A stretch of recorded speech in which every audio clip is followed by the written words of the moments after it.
Bowls Australia acknowledges the traditional owners and custodians of the land in which this stream is produced. We pay our respects to all First Nations people and acknowledge elders past and present.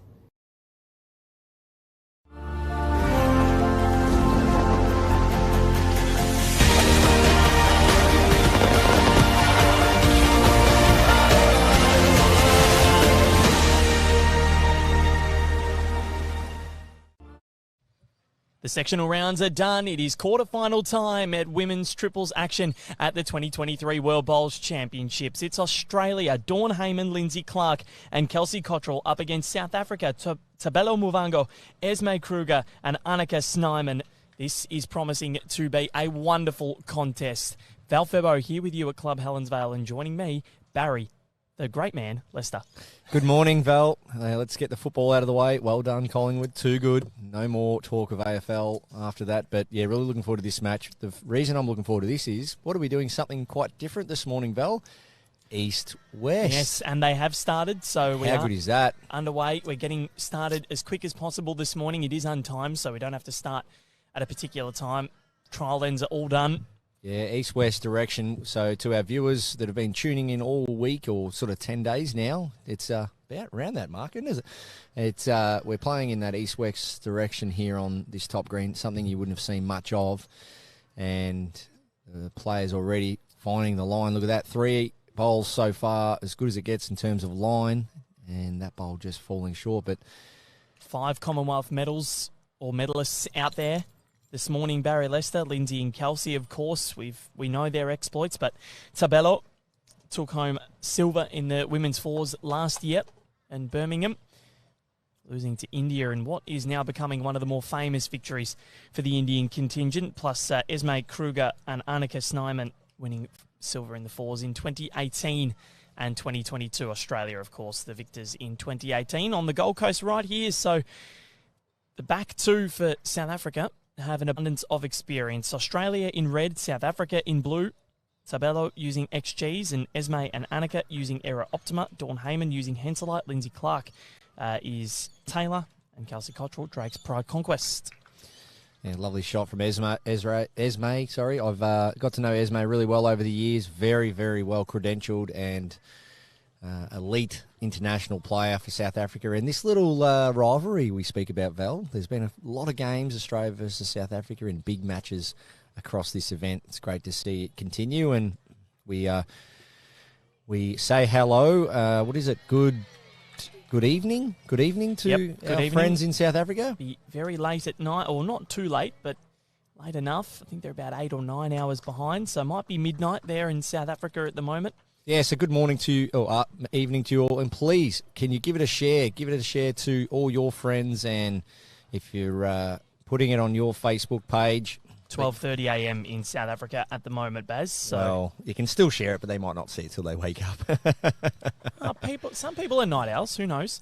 Great shot from Lindsay Clark with her opener.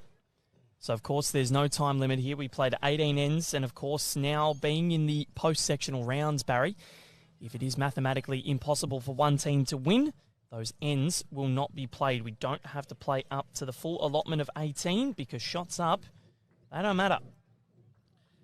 That's correct. So there's really a lot of freedom there. No time limits. And all the players can, you probably see a bit more shots play in this particular moment of the tournament, because there's not much that they have to worry about on other rinks, other results. So it's just a matter of getting the job done. As we see on the sidelines, Aussies, well, there'd be probably a dozen, probably close to 20 supporters in the green and gold cheering on Australia. The players no longer competing, plus all the support crew. And down on green one, we have the Australian men's fours team. Yeah, men's fours going for it. And bit of an easterly breeze coming across this morning. But this match promising to be an absolute cracker. And Australia, they were first in Section 1. We covered them yesterday against Israel. They looked pretty dominant, winning by over 20 shots over that Israeli trio. And they were undefeated, 6 wins and 0 losses. South Africa, 4 wins, 1 loss, second in Section 4. So Australia will be absolutely desperate to get on the board early. They're holding one currently as Kelsey Cottrell looks to come around the back. And Baz, of course, this, I don't want to rain on the parade or party of anybody, but if they don't win Australia, Lindsay Clark's international career will be over. This could be her last match. We don't know, obviously. They've got to keep winning to prolong it. Yeah, ideally, you know, especially being a club that Lindsay's played so many years at, currently down at Club Tweed, but Lindsay would have played here as a member for well over a decade, and so many great memories on these greens here at Club Helensvale, seeing the evolution of the club, the facilities, and the players that have come and gone. And the thing about Lindsay is she can play all the shots in the book. She can play front end, back end, and her resume speaks for itself. And she'll be looking to do a bit of that today as Australia get on the board. One to start for the Aussies. So, good start for Australia. A nice little settler there from Lindsay. And like their tactics yesterday, Dawn Heyman has put that jack right up Barry Lester. Oh, sorry, the mat right up.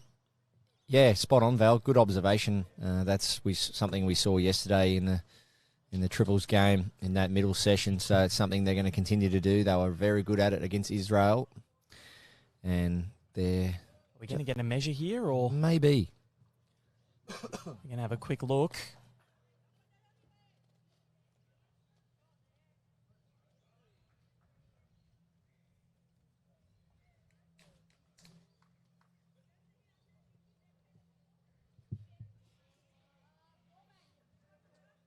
So umpire is coming out. The tape measure is here. So we had this a couple of times yesterday with Australia and Israel because of the sheer placing of the mat and where the jack ends up. You've got to have a deft touch to ensure that you get the right length. It is too short, so South Africa will regain control of the mat. So the intent shown by Australia doesn't work out this time. But Tabelo Muvango will stride up to the mat. And, well, she takes it right back. Clear intent from the Australians. South Africa will be aware of that. Great to have your company from wherever you're watching from around the world. Quarterfinal action here in the women's pairs. The other stream from, women's triple, sorry. Women's pairs. Quarterfinal on the other stream. Gold Coast Tweed District doing that one for us. Right here on Bowls Australia's Facebook page. England versus Wales. And that's from Musgrave Hill. Yeah, so many venues. 5 venues to be exact. Still very active as we creep closer and closer towards the finals. Dawn Heyman on the forehand. So South Africa said, Dawny, we aren't really keen on playing the same length you tried to play. We're going to roll the jack 33 metres. So it's a long end here. Dawny's done the important job first up. Got that first bowl past the jack, as you see there. That's a really, really good starter. So as much as we want to come out nailing the jack and playing perfect bowls early on, it's a great way to really find your weight and your line to the jack. When you've got that first one beyond, you've experienced what it takes to get right to the back and what it takes to play the right line. And I'm expecting a fairly decent correction from Dawny here, as we see. Beautiful line again, just under the weight.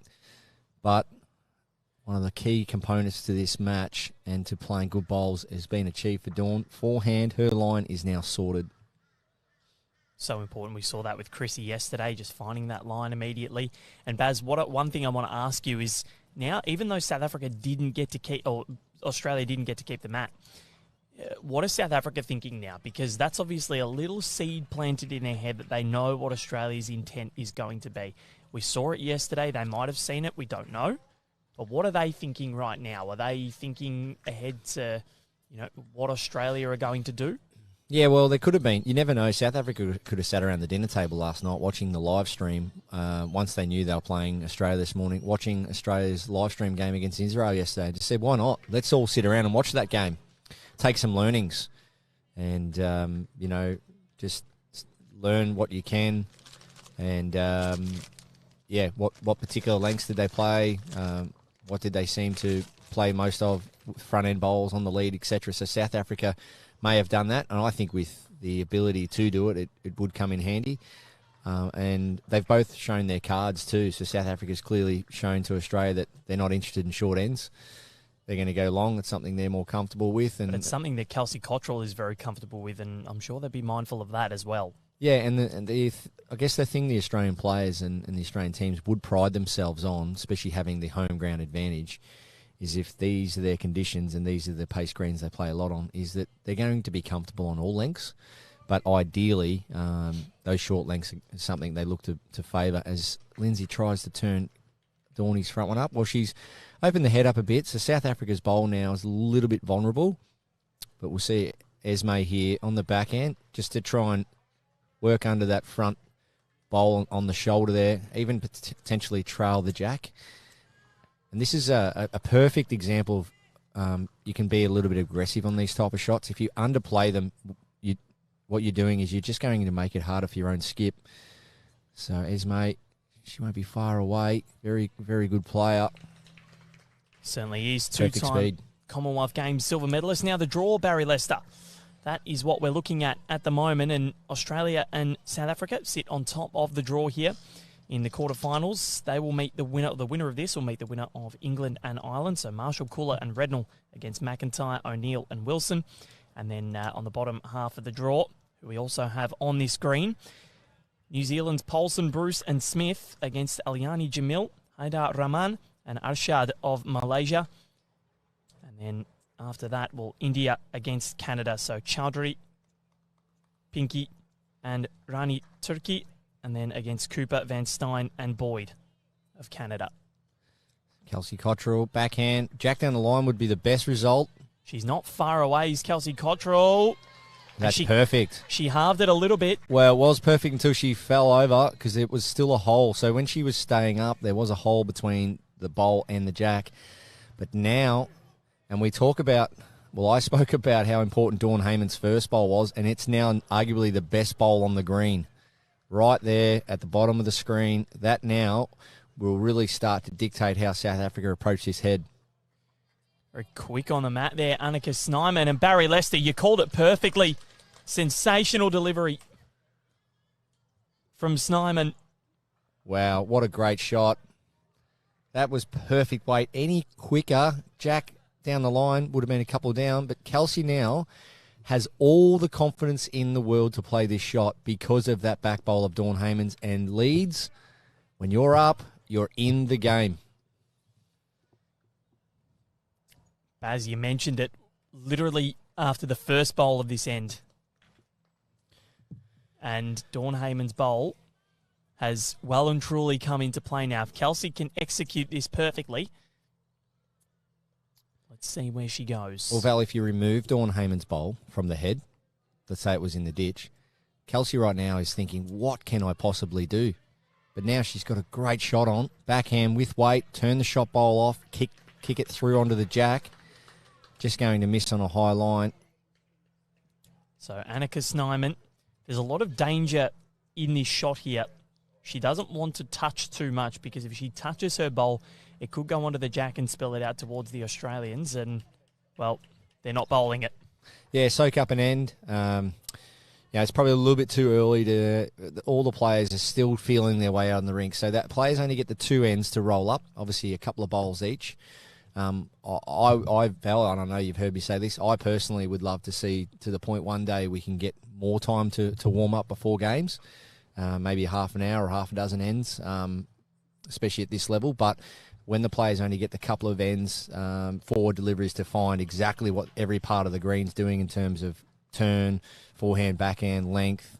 The players got to make the most of that roll-up. And then we saw there from South African skip, Just not enough confidence yet, but later in the game, there's no doubt she would have tried to draw another one, but just not enough confidence yet in the conditions and the green just to be able to play a touch bowl to draw another. Interesting start. Australia's men's fours, they're taking on the USA in the quarterfinals on rink one, green one here at Club Helensvale. We'll bring you updates throughout the morning and let you know how they're going as they look to get through to a semi-final and get a medal. Of course, if you win your quarterfinal, you're guaranteed a medal, Barry Lester. 2 bronze medals awarded. Yeah, you're testing my memory out. In 2016, we definitely played America in the men's fours finals somewhere. It was either the semi or the quarter. I'm sorry, Val, I can't help you out, but Australia, I remember when the draw came out, it was Scotland, New Zealand, Australia, and America. We drew America. Scotland were defeated by New Zealand in 2016, so that does help me. So, yeah. So, America, yeah, they've done it again. Back-to-back World Championship men's fours, reaching the finals. Well done to the USA. And a few members of the team are still there today, so it's great to see.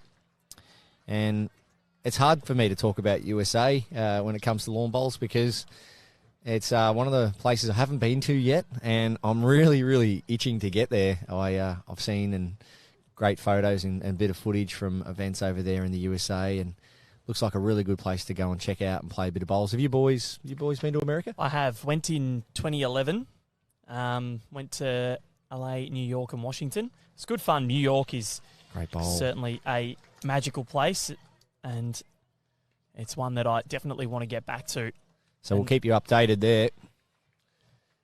Yeah, what do you think, Val? You get back over there for a white Christmas or something? Yeah, maybe. I think that's one of the plans I'd love to take. Love to get up there for the honeymoon, actually. And New York, it is just a wonderful city. There's always something happening. It's gets a lot of a bad rap at times, but it is genuinely an awesome place. Esme, that one's on the way. Backhand. Oh, no, it's finished. So that's 1 to Australia currently. Well, probably 2. Yeah, it's one of those angles. I'm probably tipping that's going to be a measure at this stage. But what I like about that head is, once again, Dawn over that distance, 33 metres, 34 metres, 2 bowls inside 2 feet early on in this match. And that's just showing that she's in rhythm. We'll see Esme here play a bit more weight. Looking to slide under that wing bowl, sit the shot. We do apologise if they do stand on the centre line. I did go and ask, so it's obviously there are much more important things at stake. So it's something that we're just going to have to bear, I think. Good on you, Patrick. Yeah, we'll have to take you up on that for sure, mate. I've seen a famous photo as Esme turns that bowl up. Well, it's made the head harder, but she would have achieved second out of that. Definitely. Yeah, New York. I've seen that famous photo of Wolverine. What's his name? Australian actor. Hugh Jackman delivering a bowl in Central Park. Yeah, and have you seen that photo, Val? I have, in the Central Park Bowling Club. What a picturesque location it is. Lindsay Clark around the front. What an effort. Not a bad effort at all. Probably hasn't slid in for second shot, but good idea and a high five from Kelsey Cottrell. Great to have everyone's company. Mark Baker saying BPL 19 in Vegas. Well, wouldn't that be fun? Wouldn't that be fun? Sign me up now. Baz is very happy.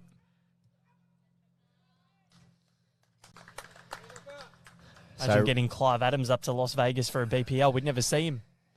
Be at the casino the whole time. South Africa, 1 down. Backhand it is with weight. Probably looking to play a couple of feet. It's really hard to get your exact weight control over these distances. Probably just underweight for me with that one, but if the jack was on the end of it, probably would have made 1 or 2. Yeah, we might have to take you up on that, Patrick Duffy. Just to go and hang around New York, but no, it's a great part of the world. Depends what you're into. If you're into that city lifestyle, which I love, being from Melbourne and being in and amongst it. It's great. So Kelsey Cottrell looking to interrupt, doesn't want to promote this too much. Now, what has she done here? Can't pick it from here, Val. No, and we've got a really good view. Our eye line is right towards that head. Both might even be touching here.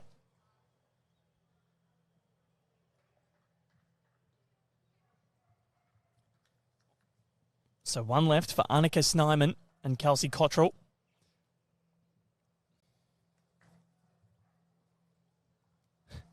Could we be in for our first tied end? Yeah, we haven't seen one yet. No, it's very rare. That's right. But they do happen. We saw it at a BPL recently. As happened before. Time for Annika Snyman to try and get rid of this Kelsey Cottrell bowl if she can. The back of the rink and the tee well and truly covered by South Africa. Annika Snyman. That's definitely disturbed it. It has. But what are the Aussies going to do? Kelsey with a wry smile on her face. Lindsay reckons it's one. Yeah, definitely. And yeah, second time in a row that we're going to see that. Kelsey's not bowling it, and I don't blame her. So we continue to go up in singles. 2-1 Australia lead. And now Dawn Heyman picks up the mat, takes it up the green. As Kelsey bowls her bowl back to the mat end.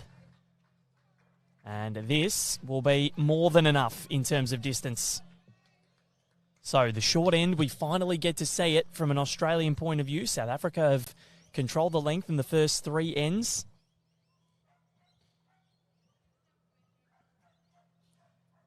Other quarterfinals. Can't quite see. Oh, India trail Canada 3-1. Malaysia lead New Zealand 4-0. And England against Ireland. England 5. Ireland a something. There is an ITO sitting in the way. So I think it's a 1 maybe.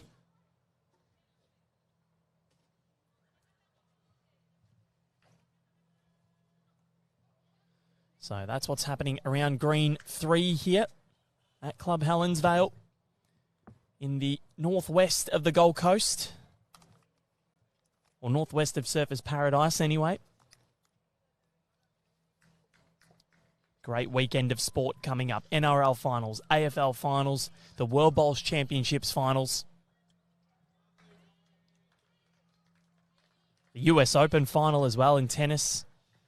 What's it up to, Val? You're across the tennis, mate. Where are we at with We're that, at the semi-finals, so women's semi-finals taking place. Can't believe, of course, the timing of the World Bowls Championships is right when the US Open is on, but it's Coco Gauff and Karolina Muchova against and then Madison Keys and Arina Sabalenka in the women's semi-finals. The men's semis, see Ben Shelton and Novak Djokovic, and Daniel Medvedev against Carlos Alcaraz. Yeah. Carlos. So, love him.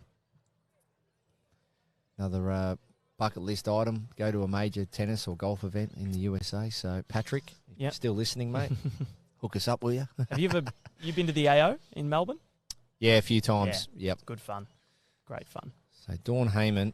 Again, look at where she's put those bowls. Yeah. Barry Lester, she's been on or behind, and you've spoken to this you've spoken about this at great length throughout this tournament, being on or up as a lead. The short bowls aren't going to do anything as in the area here, Esme. Very close. Esme Kruger coming through the gap, but a good home nonetheless. She is past, arriving weight. Apparently the Rugby World Cup starts tomorrow morning as well. Everything going on at the moment. Formula One back into it. Can't help you with the rugby. Sorry, mate. Union, No, I know nothing about rugby union. I remember Johnny Wilkinson as Lindsay Clark arrives and does nicely. Yeah, beautiful correction for Lindsay. Same thing, just when you get your line with your first bowl to be able to just correct that weight. Very confident in just giving it more weight and knowing that line. So Australia, as much as they might be holding 2 here, I'm not sure if the end win has been played. Still too much room for this very, very experienced and talented South African trio. Well, we're getting to the pointy end of this tournament. Well, Sorry about my little Yep. gasp there, but I did see that happening. A little bit of Into a toucher, Yeah. if you don't mind. Little The bit of Sporter luck, Bowls, but- we nearly say it every day, Val. bowls giveth and bowls taketh away. It has this unique, well, uncanny ability, I guess, the Sporter Bowls to just keep reminding us that there is a little bit of luck involved in this sport. And as we see Esme there, probably 18 inches to 2 feet under her line for what she was after, getting a nice slide off the front and wiggling up for shots. So What has Kelsey Cottrell got? all you want to see now, Val, is it evens itself out. 1 to South Africa. Kelsey, not far away, spills the jack back to that bowl, which has touched the jack twice now. And Patrick Duffy, going to be 2 great semis for both the men's and women's tennis. He's actually going to the men's semis tomorrow. Oh, how jealous I am. I'd love to be able to go. I haven't actually been able to see Carlos Alcaraz in person. When I covered the AO this year, he pulled out on me, and I wasn't happy with him, but he's unbelievable. He's unbelievable. Dale Hudson asking, do any of the commentators have pre-match rituals or superstitions? Do you mean in terms of our pre-match rituals or superstitions, Dale? And if so, Barry, do you have anything, or do you just rock up and do your thing? Well, is it going to Big even weight. itself out here? Ooh, not quite. So Kelsey's out of bullets now. And South Africa holding a really good one. Just see the end of this end. Will they try and draw another? Not much room, and don't want any movement on that shot bowl. Must be underneath, Baz. Yes, it is. Not for me. It's just obviously take over for a bit of a walk and make sure he's got his food and water, and leave the TV on for him, and yeah, just make sure he's all sorted before I head off, mate. But in terms of competition, I definitely do always make my bed and make it as neat as possible, like it's never been slept in. Game day, that's definitely a ritual for mine. And anyone that's sort of roomed with me over the years sort of make a bit of fun of that I keep my room nice and tidy and make my bed. But that's just a bit of a habit, forced from having a father that was in the Navy, that was very strict on how I kept my room as a kid. But yeah, that's about it for me. If I play unbelievably well, like have a really good day out, I might wear the same Okay. I think he was asking about the socks the next very day. nice, But very nice. I think he was asking about our commentary ritual. yeah, I don't Yeah. really have any, mate. Yeah, neither. It's more just to make sure you got a bottle of water, and just in case the throat starts to play up, Well, the lollies. bring We got some the lollies. strepsils. Yeah, I need to have my coffee before I start. I think that's one thing, but that's just every day for me. I need to have a coffee in the morning.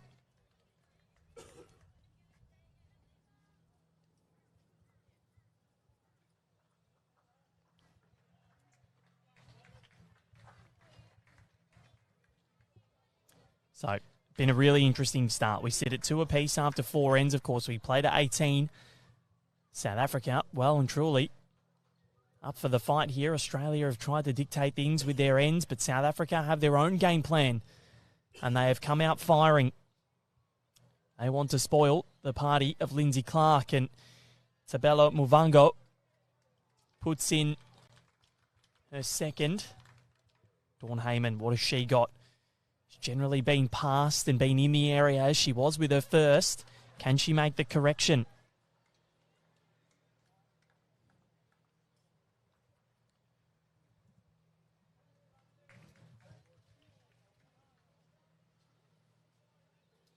She is passed. So Barry Lester not a bad home as Annika Snyman tells Esme Kruger her instructions and says, this is where you need to bowl. Yeah, very tick for tat at the moment. Excuse me, Val. Yeah, both teams will all the 6 players out there. They've contributed at some stage so far, and that's always good for your confidence. So it's hard for us to get a real pick on where this game's going to go at this stage, or who's going to sort of be the difference, because all the players are contributing. As you see, Dawn and all the players for South Africa, they've been putting them in the area. As much as Esme got a bit of a result off the front, but still they've been putting them in there and giving them a chance. And so it's good to see. We're in for a really tight tussle, especially early on, and that's what you want. And it's up to us to get a bit of a read for that, read for the green. And wow, just missing there. I'm sorry about the view, but it's just missing there by Lindsay. She literally went through the gap. So I might go have a chat to Annika. I'll just give her she's a very experienced player. She would have played live stream quite a few times. It's just one of those ones we speak about, Val, very, very in tune with the game and the moment, and it's hard to multitask at times. It is a World Bowls Championships as well. We can't stress that enough as May Kruger puts in her second, gets another nice home. So South Africa building this head well. Claire Day, so great, won the ladies singles at our nationals, so we'll get invited to the Champion of Champions next year. Looking forward to Oz and looking forward to seeing you out here, Claire. John Pereira, I think KO, Fox and KO, they will be able to give you or KO will anyway. If you haven't signed up before, you'll be able to get a free trial for 2 weeks if you want to watch the finals this weekend. So you get a 2-week free trial before you have to start putting in those credit card details. But see how you go. If you've already done it, obviously it's going to be hard, but maybe see what you can do. You won't want to miss this weekend's finals. It's the first World Bowls Championships in 7 years, and it has flown by like that. Already at the pointy end as Annika Snyman going to drop short here. South Africa have been well and truly locked in.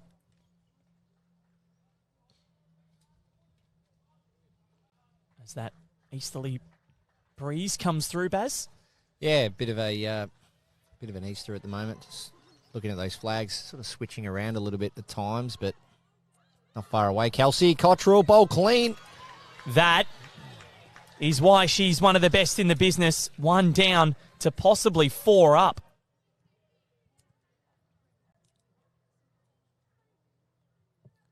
Absolutely brilliant from the home club member. Yeah, looking for the jack to kick to the side. Ends up going with it. Perfect weight control.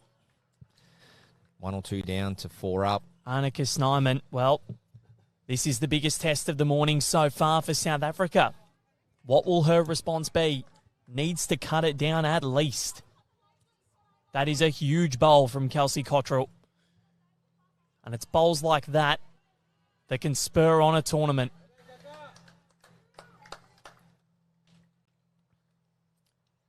Annika Snyman, 2-time Commonwealth medalist. Very vastly experienced in this sport. Star in her own right. They want to leave here with a medal here, South Africa. She's gone on the forehand. She's not too far away, but how is her weight control? Will it get back? It won't. Too high. So she's gone too high and too hard.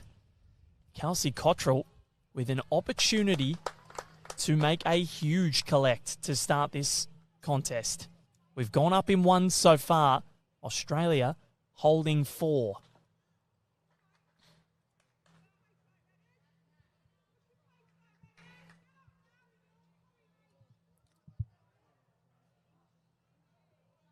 The Queenslander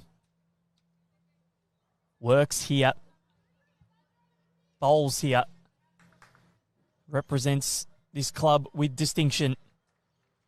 And the parochial Helensvale Hawks fans will be collectively cheering. I don't think she's done enough to get in a 5th, but that is 4 for Kelsey Cottrell and 4 for Australia.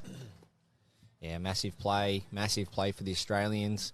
Once again, Kelsey Cottrell, although it was a high degree of difficulty, that shot, she still did have bowls to play to, and that just breeds that confidence to be able to play up there with that weight control, knowing that there's not a lot of danger if you miss. And it's that's the beauty of these back-end players, of the ability of Kelsey Cottrell. When you've got bowls in the area and bowls to play to, it just gives you a sense of freedom and gives you a sense that you can really achieve what you set out to do. it was the setup from Lindsay and Dawn to get bowls in the area as well. They gave Kelsey a lot to work with and put that front end pressure on, despite South Africa holding shot. As the skips made their way down, it was Kelsey Cottrell with her first that broke the end wide open and quite possibly broke the match wide open. Australia 6-2 after 5. Moving along at pretty quick pace this morning. Tabelo Muvango looking to outdo Dawn Heyman with those blue XGs.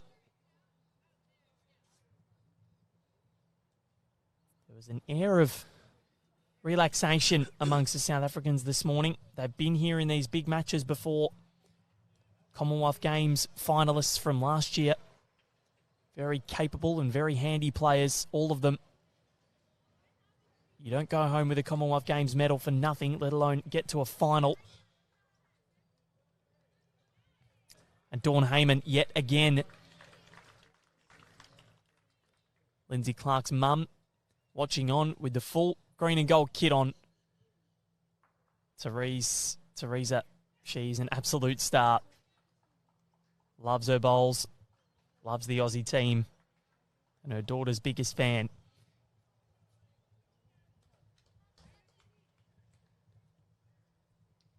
Esme Kruger just popping one at the back, so may come in handy.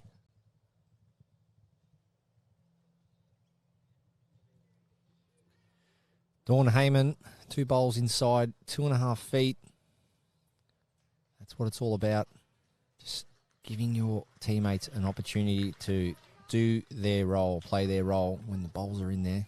And that's a good bowl by Lindsay too, because it's pretty much right on the tee. Australia have got that at the moment. The winner of this to play the winner of England and Ireland. Of course, this triples team played England in the fours final. Jamie Lee Marshall and Lorraine Kuller in that team, and Catherine Rednall played the singles, but she's in this triples lineup.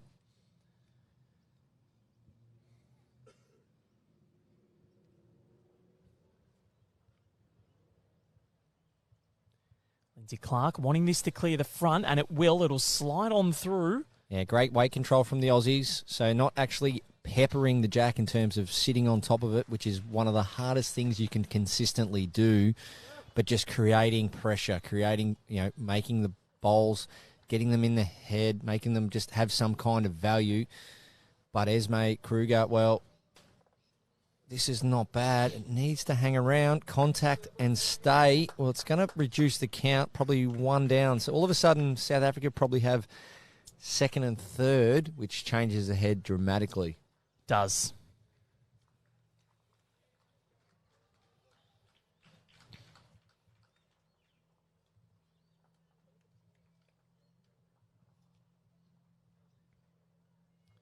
Colin Bray watching on. Big weekend of sport coming up. Basketball World Cup, first week of NRL, AFL finals, Rugby World Cup, racing, plenty going on, and the World Bowls Championship finals will reach its climax. We've had 7 gold medals decided, 4 more to go. This women's triples is one of them. Annika Snyman wants to be right in the thick of it for South Africa.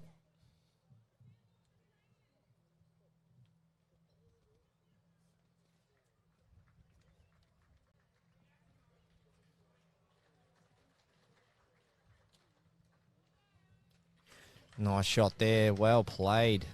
That's come in from a high line. So that breeze has just switched around now. And it's nearly a straight northerly all of a sudden. It's coming straight from behind us, which is the north, Val. And that has switched around. So I was interested to see why that bowl turned in so much. Does Kelsey try and get it another one in there, sit or trail, or go straight at it? Well, going pretty firm. Well, it's getting down too, so the breeze has really ripped out across the head. Look at that go. Starting to gust slightly now. Those flags are really starting to get up. It's a shame because such a beautiful morning. It is. Flags were pretty limp for a while before that, but Annika Snyman with an opportunity to pop in a second here and rectify half of the 4 that they conceded. She's out on a wide line, but they are turning back pretty well. Needs to clear that front bowl. She won't. So Australia with a couple of seconds in there. South Africa continue to tick over in ones. They win their third end of the contest. We haven't had a multiple end in a row. And at the moment, the decisive end has been end 5, where Australia netted a 4 thanks to a piece of Kelsey Cottrell brilliance. But South Africa continue to push on. Tabelo Muvanga, Esme Kruger and Annika Snyman, they were with Francesca Balleri in the women's fours. Got through to the quarterfinals. And Australia, well, they've lost the jack in the they've lost the jack here again. So Dawn Heyman straight up again for Australia. So they lost to New Zealand in the women's fours quarterfinals, 15-12. That was Leanne Paulson, Selena Goddard, Val Smith, and Caitlin Inch. So they've got form at the tournament already, this triples lineup.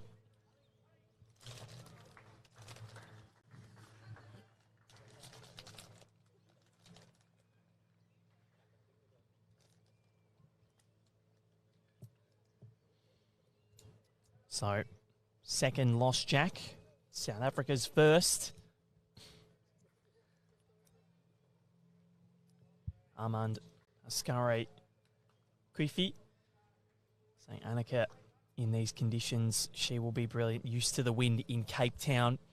I imagine it would be quite windy down there. It's one of the most, I think it's the most southern tip of Africa. I'd love to head down there. Table Mountain overlooking what looks to be a really beautiful city. And I remember, I think that Australian cricket team has played there a couple of times, and I think that was the setting of good old Sandpaper Gate. But the ground looks absolutely picturesque. Patrick Duffy, Australia and the USA in the men's fours. The Aussies currently leading that 4-2 after 4.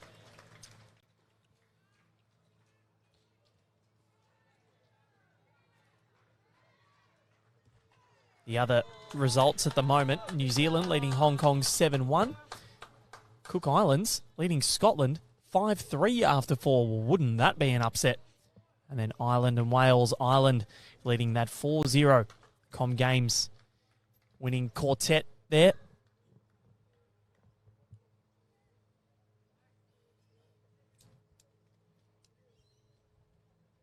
Good morning, good evening, good afternoon, wherever you're watching from around the world. Dawn Heyman again. Is the crowd starting to lift? The grandstand's starting to pack out here. Sure are, Val. Crowd really appreciating those shots from Dawn Heyman. But again, she's getting them past. Tabelo plays out of Johannesburg. Annika plays in Cape Town. Yeah, would love to get over there at some stage. The south side grandstand starting to fill. They're right above this game. Well, Esme trying hard. Perfect weight. Just probably 2 bowls too high. I think South Africa need to get on Dawn's hand, though. As you can see, Esme trying to turn that front blue bowl up. Lindsay's got a clean access on the backhand, as did Dawn. Is Jack going to move? It sure is. Well, stiff, really. Probably kicked it too far, did Lindsay. That was her intent, though, to tuck it around the corner. We know when we get Jack movement, it can often travel a fair way. And we saw yesterday in the final match at Broadbeach with just how the green was turning in that women's pairs match between Australia and Fiji. Jack was almost on the verge of frequent flyer miles, as this one here from Esme Kruger, I reckon, gives shot back to South Africa. So we're almost back to the centre line. The jack has been moved a couple of times already. Lindsay Clark.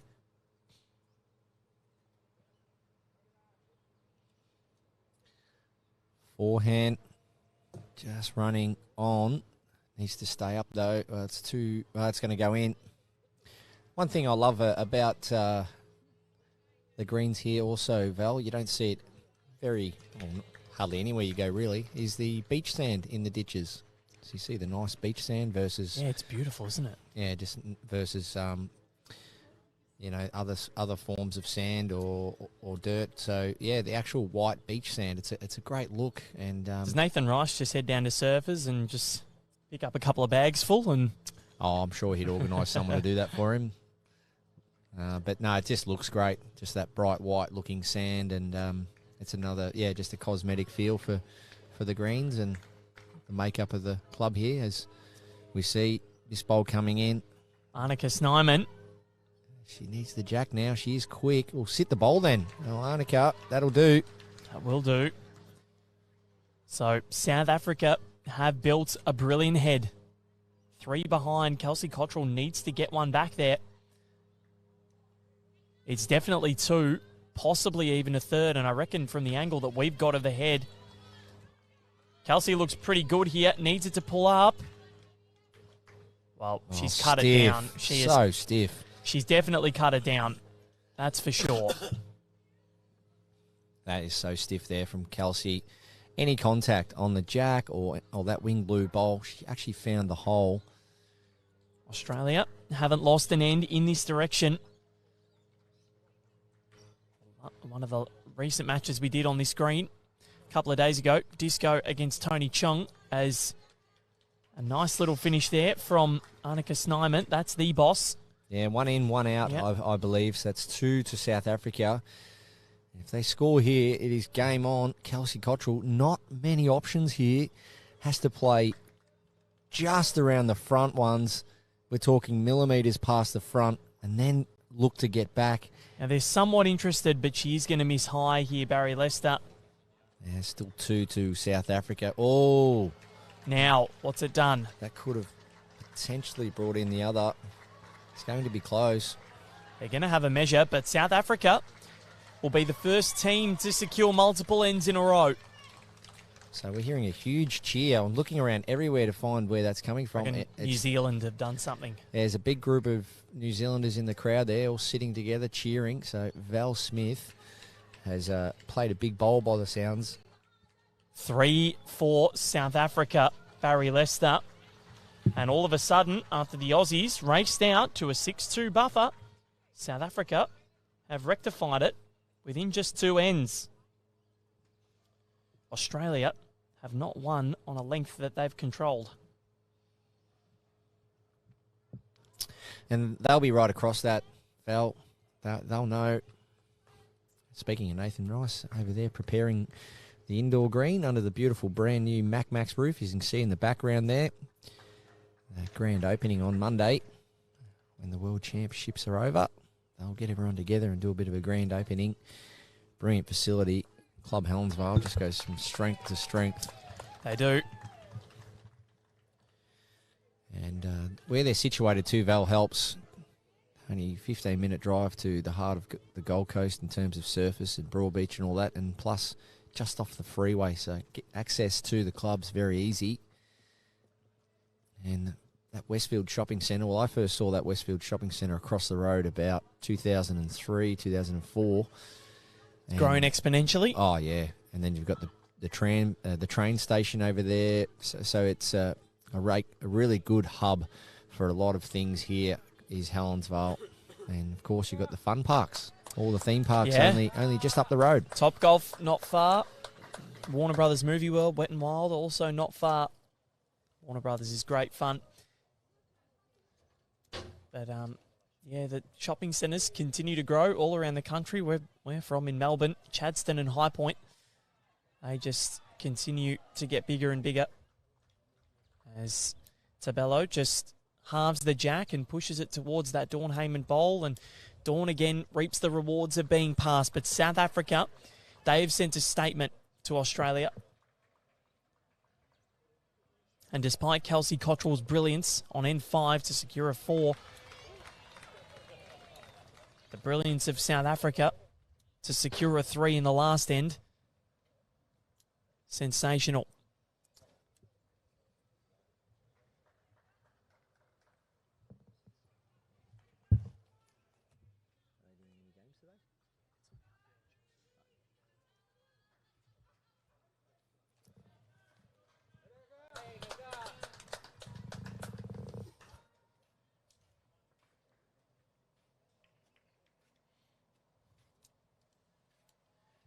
So, at the moment, Australia trying to wrestle the score and the momentum back. South Africa 6-2 down.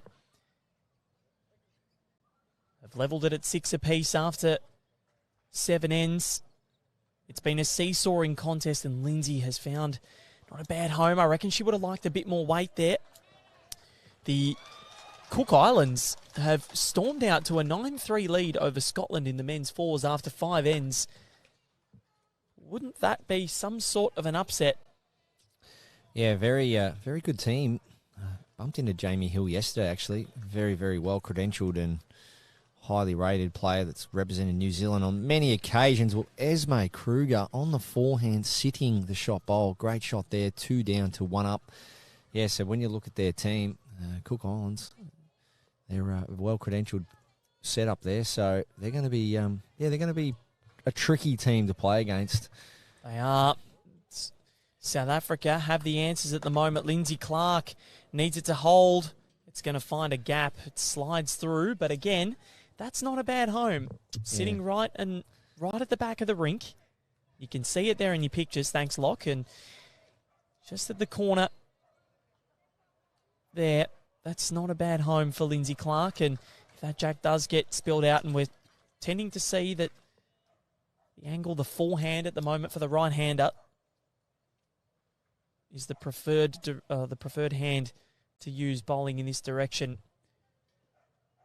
away from Discovery Drive towards the bushland at the back and the backyards of some of these houses that overlook the club. Yeah, Sophie Monk used to live in that house, the Monks. Did hear this the other day. Apparently you could always hear her singing. She used to do karaoke inside Club Helensvale. Used to walk past every day, pretty much. Would be playing events here, walking the dog. And so Sophie grew up in that house, the Monk family.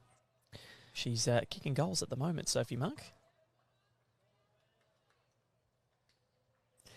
Australia, Kelsey Cottrell on the forehand. Sit the bowl, trail the jack. Needs to hold. Will she get a little bit of luck off the front? She won't. So they've built a really nice head here, and there's an opportunity for Kelsey with a little nudge of the jack to make another collect. But South Africa, they've just had all the answers at the moment. They have been sensational this morning. It's a really evenly matched contest. The ability just to play the big ones when it matters so far for South Africa. As we see, it's 6-all.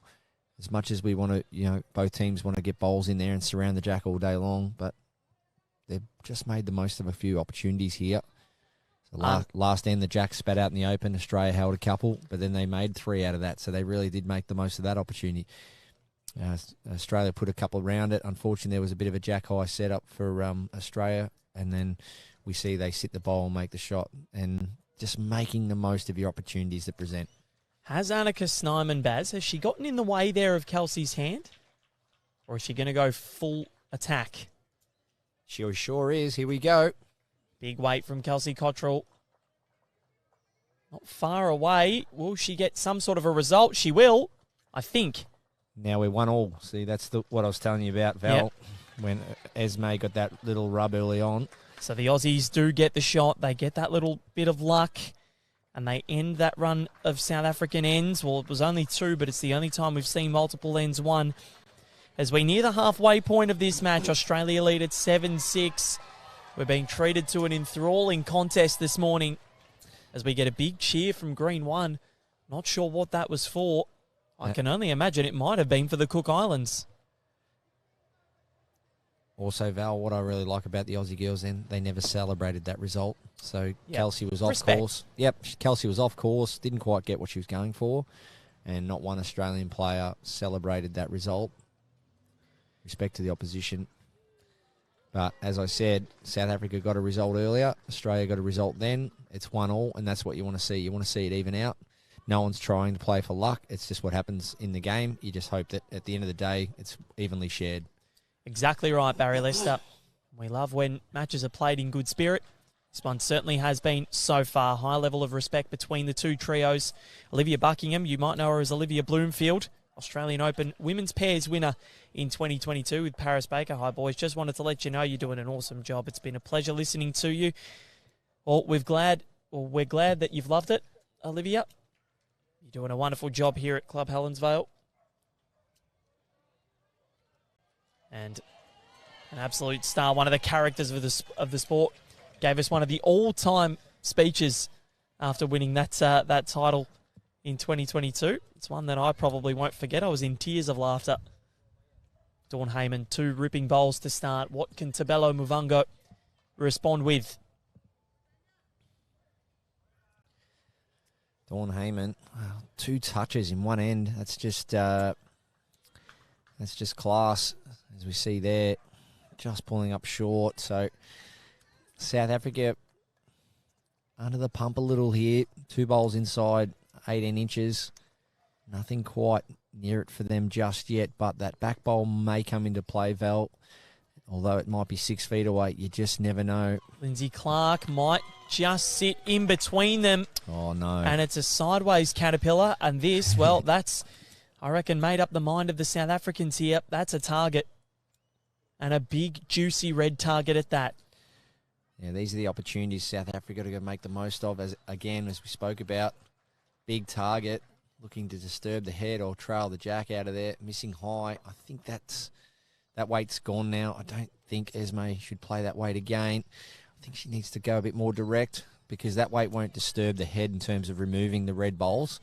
So if Esme comes down and sort of shifts those red bowls, they're only going to shift a foot or two. I'd be surprised if she plays that weight again. But Lindsay, she'll be looking to trail the jack around the corner here.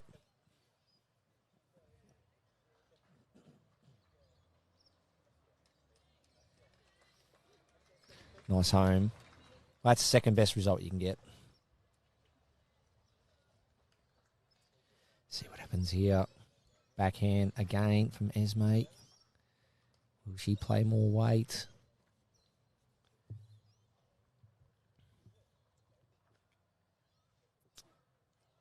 She's gone out wide. She hasn't gone big. Maybe she's waiting. Is she waiting for Annika Snyman to play the weighted shot? But Australia can get themselves in the way here and possibly get something back. They've built up a pretty good head here at the back, but it just... Would you have liked to have seen more attack from Esme now and really go for it? Just with the target being so wide for me, Val. Because Australia can change that up, can't they? Well, obviously it's 3 bowls wide, that target. Then you add the gap and the width of the jack, so it's about 4.5 bowls wide. And I just thought Esme would have been a bit more direct at that. Disturbed, because even if she doesn't shift the jack and she gets a few bowls out, well, she reduces the count. But Annika, I reckon she'll be right through this because jack in the ditch can make 3 or 4, or you take a lot out of the head and reduce. So see Kelsey, she wants to trail this jack. If she can, it's a massive result for the Aussie. She's got it and she's covered it around. And Barry, you said that they should have gone for it, South Africa. They might be ruining a missed opportunity. They still can. But it just makes it all the more difficult for Annika Snyman. Especially with that breeze, Val. So the breeze is going, when you look at the screen, right to left. So utilise the breeze. We are seeing weight. This is going to drop into the front. And skewed it away. So South Africa, this is now panic stations because Australia... Well, they're holding 5. It probably won't stay that way. Have a look at this from Kelsey Cottrell again in this direction, finding something special. Yeah, turning it into a 4-bowl target, from a 4-bowl target into probably now, 2.5, 3 bowls. So it's very narrow, but now that front bowl's been shifted. Annika, she can see all of this head now. So, and Lindsay Clark telling Kelsey to cover. Wade Eels, just blessed to have Barry on the mic with you to call this match, Val. And, yep, exactly right. I've been lucky to have Baz this whole fortnight. Stephen Wells loving Barry's input. Explaining the head, the position of bowls. This is an interesting one as well, Val. So, as much as you want to put a bowl right where Lindsay's foot is and cover the 3 down, it's such a, well... The last thing you obviously want to do is go into the ditch. But if Kelsey doesn't get to the back, she's obviously adding another one. So then that creates more pressure again. Well, that's what she's done. She's actually put it in a really good spot. So this is currently a full count to Australia, I think. And if Esme Kruger misses again, Annika Snyman misses again. I was looking at Esme then. But if Annika Snyman misses again, this is danger signs because they dropped a big 4 in this direction, not last time, but the time before. Well, this is all about percentages. Do you back yourself to, say, draw within a foot, 18 inches, and cut it back to 2 or 3? Or do you back yourself to actually hit this head and potentially make 2 or 3? It comes back to you and your preferences. And what would your preference be, Baz? Oh, well, it's so early in the game. I think I'd probably try and draw a 3rd or 4th shot. Annika Snyman. Gone big again. Better line this time, though. Not far away. Clears a couple out. Oh, cuts it back to 1. Great shot. That is a great shot there from Annika Snyman. It was dangerous, but the reward there, she scored 5 with it, essentially, because she was a full count down, Barry Lester. And you love to see that, Val. So if it's not a draw, if it's a drive or vice versa, you've got to back yourself. It can't be walking back to the mat, wondering what you want to do, standing behind the mat. I'm not sure what to do. You've walked up to the head. You've had a chat with your teammates. You walk back to the mat, execute the shot. And it was clear as she walked back and turned around, she wanted to play that weight again. Good on her. And she did it well and reduced it back to 1. So that's why she's a 2-time Commonwealth Games medalist, Annika Snyman. It's a great delivery. And Australia, they win multiple ends in a row for the first time in this match. 8-6 they lead at the halfway point. That's a big save. And Baz, you've just put a little asterisk next to that end. How important could that be? Dawn Heyman, wow, 3 touches in a row. Well, she's sometimes when playing some games, Val, I have a little touch account with my teammates, and I wouldn't want to be doing it right now with Dawny. She's playing a special brand of bowls, and at the moment England having a really good match against Ireland at the moment. Can't quite see the scoreboard. They were up 8-2 after 4. Yeah, so that little asterisk, great reply there. That little asterisk for me is just a reminder. So you can do this on your card in any game you're playing, club events and so on, just to put a little a reminder of the surplus shots that were saved. So what Annika did, that was a pressure act. And we already saw in one of the comments there, great bowl under pressure. So if you play a pressure shot, a pressure act, you can actually put a little asterisk on the end. 4 touches in a row. That is unbelievable. This is a sensational end. Tabalo Muvango did a wonderful job to wrestle shot back from Dawn Heyman, but Dawn said, anything you can do, I can do better. But what has Tabalo Muvango got? The South African... On the backhand again, needs to get down.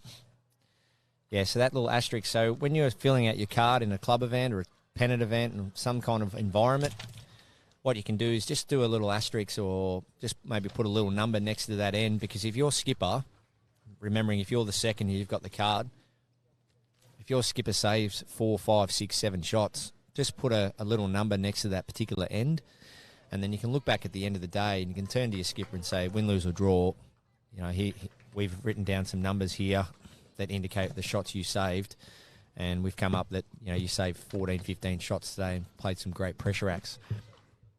Another little tip is you can circle the number on the crossover. So if you're a second playing in a fours event, maybe in a pennant environment, you might want to just circle the number when you get to the other end, and just to indicate that you're holding on the crossover. And you can see how many times, nice shot there from Esme, you can see how many times you actually won the front end battle. So that's the lead, second and third. And at the end of the day, you can look back on your card, say over 21 ends, and you can see all the circles, and you can see how many ends you won the front end battle. So these are the little stats. And I mentioned for those who are listening the other day, your card will tell you so many stories. Keep an eye on the card and try and fill it out to the best of your ability. As Lindsay comes down, good shot, just not turning it far enough. One to South Africa still. Esme Kruger's bowl still holding sway. Cook Islands in the men's fours lead Scotland 10-3. That, of course, consists of Foster and Marshall. And they're the big roars that we can hear from Green 1, Barry Lester.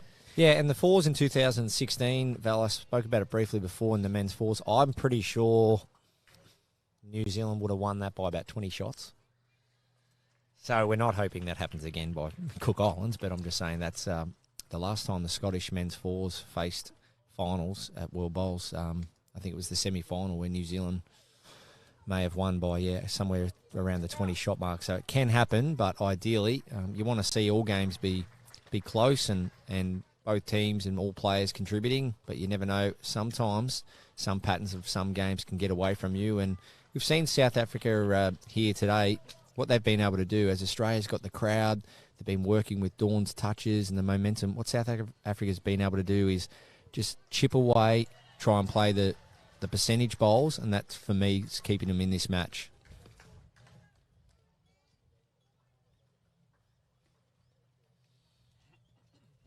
So, Kelsey and Annika will do battle once again. This has been an enthralling contest so far. I've enjoyed every second of it this morning. It's close, and South Africa, they will back themselves in as Annika Snyman, she's not a world away here, just needs it to run. It doesn't. Sitting nicely, though. They've got a nice pack of bowls around the jack. Australia control the tee. Kelsey, I like this. Comes down to have a look. There's, of course, no time limit, Barry Lester. You can do whatever you like. You can play all day if you need. Wouldn't recommend it, but you can. So you can see Dawn Heyman over to the bottom corner of the screen there. So Dawn's just chatting as well. And this is, like I said the other day, this is a free lesson for all the bowlers out there.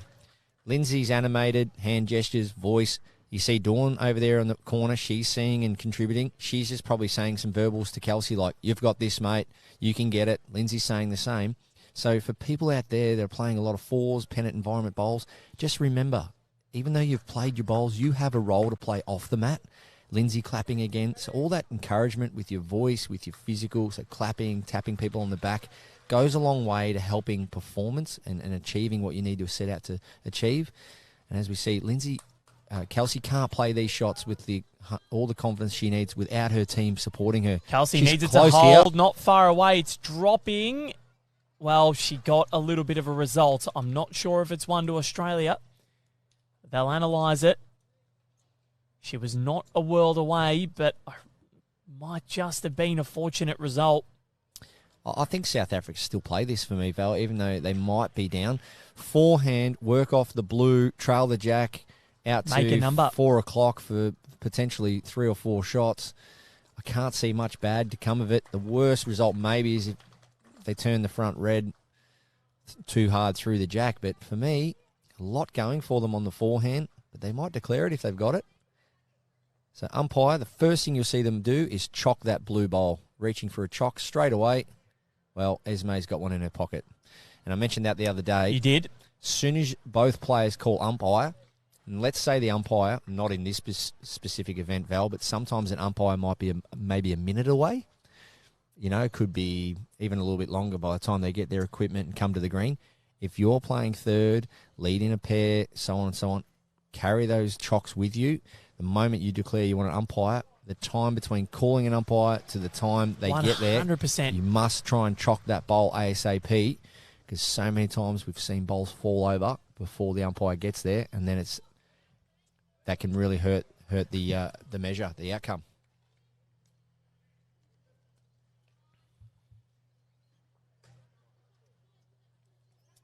So, South Africa deciding not to bowl. And that is 1-2 South Africa. So 8-7 Australia lead. This match remains close, remains tight, and the winner remains unknown.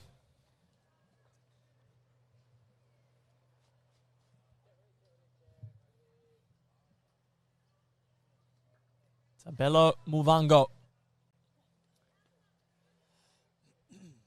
What a match this is proving to be. Some excellent shot making. Is this going into the ditch? It pulls up.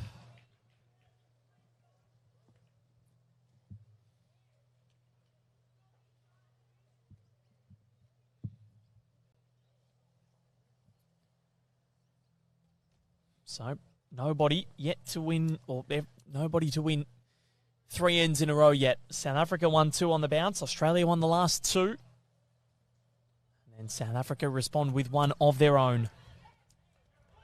And Tabelo Muvango getting this one in. It's going to come into a good home. It's gone past, and if that jack does get trailed back, it comes into play. Can Dawn zero in like she has done all morning? She's led expertly. The front end pressure has been good. 2-time Australian champion of champions winner, Dawn Heyman. And a bit stiff that the years that she won that were 2019 and 20. Didn't actually get to go and play for the World Bowls champion or the World Champion of Champions. Tristan Smallacombe, another victim of that as well. Winning the 2020 Champion of Champions in 2021 at Dandenong Club. Or Club Dandenong.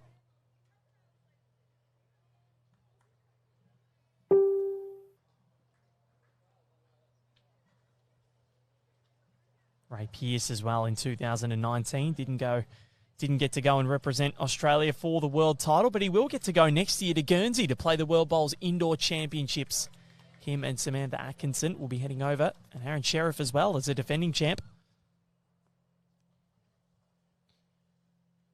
Over in Guernsey next year, currently. Yeah, isn't it interesting how things work out in the end? So Ray Pearce didn't get to play in the World Champions, but he comes and wins the indoor and gets to play in the World Cup next year. So just crazy how that works out, Val. And he'll get 2 opportunities to win a gold. Of course, the addition of the mixed pairs event, which Aaron Sheriff and Kelsey Cottrell won this year. So Aaron Sheriff has won 2 world championships already in 2000, or 3 world championships already in 2023. Playing some unbelievable bowls as he looks to add a 4th in the men's 4s and maybe the Leonard Trophy. Who knows? Lindsay Clark puts one in close. Yeah, that's an interesting one for me, Val. If you win the Leonard Trophy, you are the men's overall champions. For me, I would probably consider that as a world title. A team world title. I've been calling that, and I've been with the articles that I've been writing, I've been calling it a 2-time on-green world champion because you won it on the green with either yourself or one other person. Yep. And then you can call it and then I say 2-time Taylor or Leonard or Taylor winning trophy. That's how I've sort of gone around it. Yep. Because Wikipedia sort of counts it as a world championship, which it is because you get a gold medal at the tournament. So yeah, because you look at the Ali Shield, say for instance, or the Marge Morris Trophy, the overall. It's obviously a 12-player team event. If you win that, you are a national champion. Exactly. So yeah, and it's an extra medal that you get. Well put. Well put. So Australia currently holding sway thanks to Lindsay Clark. The skips make their way down. South Africa want to level it. All go ahead. Jenny Nicole, she's from Guernsey. We've had the Guernsey contingent out here. Lucy Beer, what a star she is. One of our 3 Commonwealth medalists after last year's women's singles. Joining the 1986 women's pairs team that won a silver. I think that was in Victoria, 1986. And Alison and Ian Marion, the husband-wife combination, dominating the indoor circuit up there. Very formidable opponents, those two.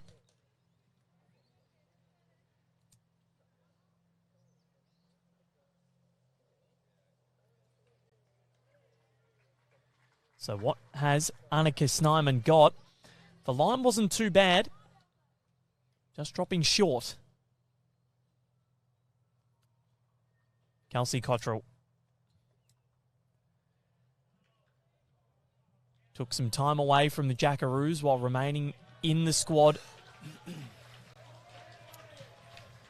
Looking to get around the back. She was trying to get rid of that South African bowl, but it goes in the ditch.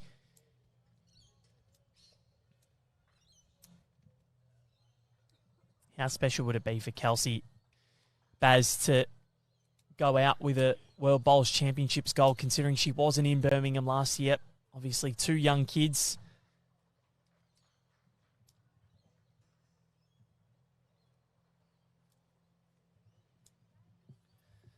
Yeah, big family commitments from all these athletes. And great to see some families here too, Val, that have travelled from all around the world. Yep, Dawn Heyman's entourage has followed her along, and big support. Christina Christic and Alan Ryan, their partners, were here. I think Chrissy's dad also came to watch.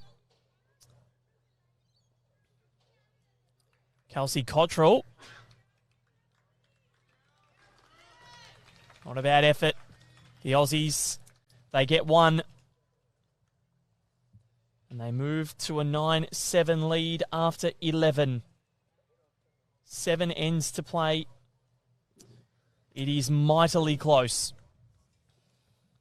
And Barry, we look at the 11 ends that we've played. 9 of them have been singles. There's been 2 major collects, a 4 and a 3. 1 to Australia with the 4, 1 to South Africa with the 3. But since then, all around, it's been only singles. So everyone has been in the head, everyone contributing equally, everyone putting their best foot forward. Yeah, as I said from the start of this broadcast, Val, this South African team, very, very highly credentialed team. You rolled off all their achievements and resumes at the start of the match, and this game is right in the balance. All 6 players playing great level of bowls and conversion shots, draw shots. And what I really love as well from all the players is the team chemistry. Everyone contributing to shot selection, everyone contributing to, the bowl smarts of this game. And this is what can help win a game of bowls, not only playing well, but working well as a team and backing each other up. And both countries doing that so well today, which is creating this high level of bowls, but also the fact that we can't really pick who can win this game because all players are contributing so well.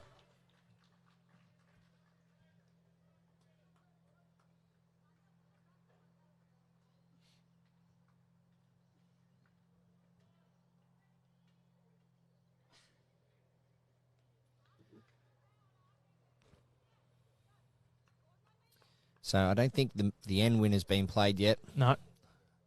So we've got both bowls back there at the tee, so they're well and truly in the game. And we've got Dawn Heyman's shot bowl a couple of feet past. I just feel either Australia or South Africa will end up playing a better bowl than what's played so far. As we see another fairly close bowl there from Lindsay in behind the jack, but the way the South African team's been playing so well, we're going to see some action these last 4 or 5 deliveries, no doubt, Val. I'm really loving this game. It's been really good, hasn't it? We're seeing forehand, backhand. We're seeing weight control, seeing big weight at times. So all the players showcasing their skills and showing us why they've got deep in this World Championships.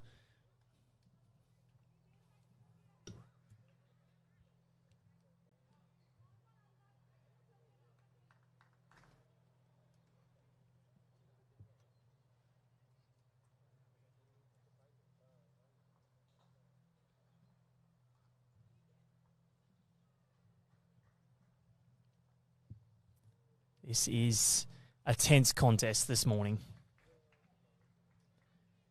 Val McKenzie asking where the men's 4s are. There just on the green to our left. Green 1 here at Club Helensvale. We're sitting on green 3. They'll be up here. After this, only 2 sessions tonight.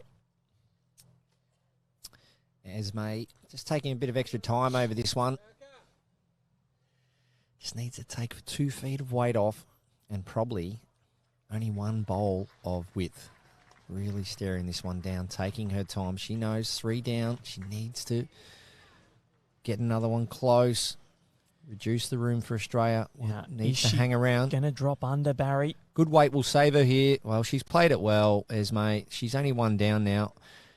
Took her time on that. Really concentrated a lot more on that one as we saw it. Turned away quite hard at the end there, Val. Yep, and good body language here as well. And that's just that area where the jack's in is the most worn area, Yeah, even you though can the greens see- are beautiful and they're perfect, don't get me wrong. You can see there's little tinges around where it's a bit darker, the grass. That's and right. Look, there's been 2 weeks of wear on these greens. Yeah, It's and- going to happen. And that's where, when I was asked recently, where do I like to put the jack when I'm playing, I always like to try and put the jack where the grass is most even. And as we're seeing here, just in particular where the jack is right now, will be one of the harder places to get right on top of the jack, just because you're coming through the middle of the greens are going to be a little bit less compacted and played on and worn. And then as it starts to get into this area now, it'll just start to run on nicely and turn back, and here it comes. So Arnica just missing a little bit high on that. But So where does Kelsey go now, Barry? If you're Kelsey Cottrell, what are you doing here to try and ensure that you can just keep the pressure on? yeah, for me, it's forehand draw, looking to sit the South African bowl. And if you're under, you get another one in there, Now, Because- she's not far away here, Barry. because she doesn't want to set up a target, make it easy for the opposition. Very close. Well, she is underneath and she will put in another counter. I reckon this is probably a 3. So this is a big bowl for Annika Snyman. They're down by 2. This is her last bullet.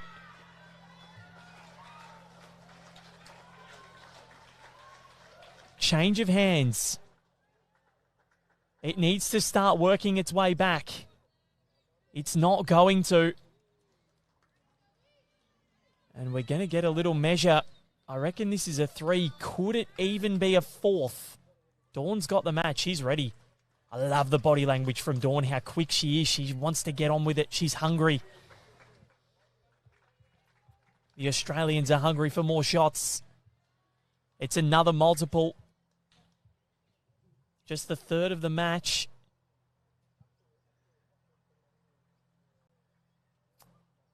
We reckon this is a 3. And it is a 4. That is massive. Huge. And South Africa, after being in touching distance, or within touching distance, have dropped 5 from the last 2 ends and are all of a sudden down by a full count. After 12, the Australians, they lead at 13-7. Multiples, well, we don't like to see them, only when they're on our side in terms of when you're playing an event out there, any level, you want to be the one that scores the multiples. But in this case, South Africa dropping a 4 there. But as we've seen this game play out, we're already on the 13th end. So Dawn's put the mat back here. This is a longer end. Australia have changed tactics. They haven't had too much luck with the shorter ones today. Haven't won a lot of them. Great spot, Val. Great spot. Dawny here, all over it again. Doesn't matter where you put the mat or the jack. Dawn Heyman will find a way. Yeah, 3 or 4 ends ago in this direction, Val, you saw Australia hold 6. So that rings really fresh and true in their mind. So they're just thinking, well, that was over a longer length. We want to try and do that again and try and do what they know best. But the way South Africa has been up for the challenge. Barry, just some live scores of the men's fours quarterfinals. New Zealand lead Hong Kong 10-3 after 7. Scotland and Cook Islands 11-6 in favour of the Cook Islands after 8. Australia lead the USA 9-4 after 8. And then Ireland and Wales, Ireland 8-6 after 8. Some close matches. Yeah, I think it's the hardest game of the tournament is the quarterfinal, Val. You're dancing around the thoughts of potentially not winning a medal and the thoughts of if you win, you're going on to get a medal. And they're like the prelim in football. Yeah. It's a bit of one-directional result stuff. So, yeah, the quarterfinals, you'll find these games here today are the make-or-break games, and that's where players will leave everything out on the green, give it their best shot, and know, whatever the result is, that they've tried their best at this stage of the tournament. It's a bit of a weird feeling, I must admit, having played in quite a few in my time. You don't really focus on the result at all. You just got to treat it literally like another game of bowls, like another pool game. But It's easier said than done, though. But that's right. But sometimes it just can creep into your mind that, wait a minute, if we don't win today, we're actually going home and it's all over. And for Australia, well, they don't have far to travel, but for some of these countries, it's a long way to go home. And I know every player we're watching out there on this rink today, as we see, they're just giving it their all. Great voice, great encouragement.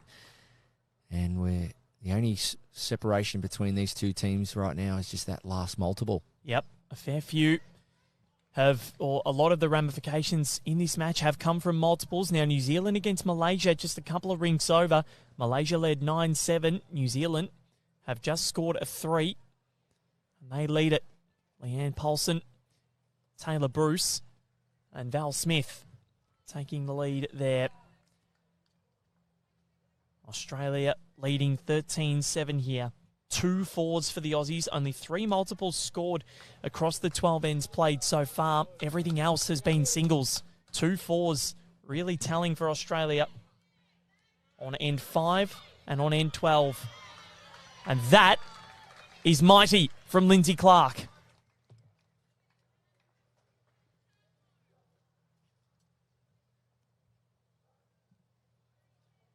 The Australians have stepped it up. Their quarterfinal of the women's fours against Hong Kong, China was closely fought as well.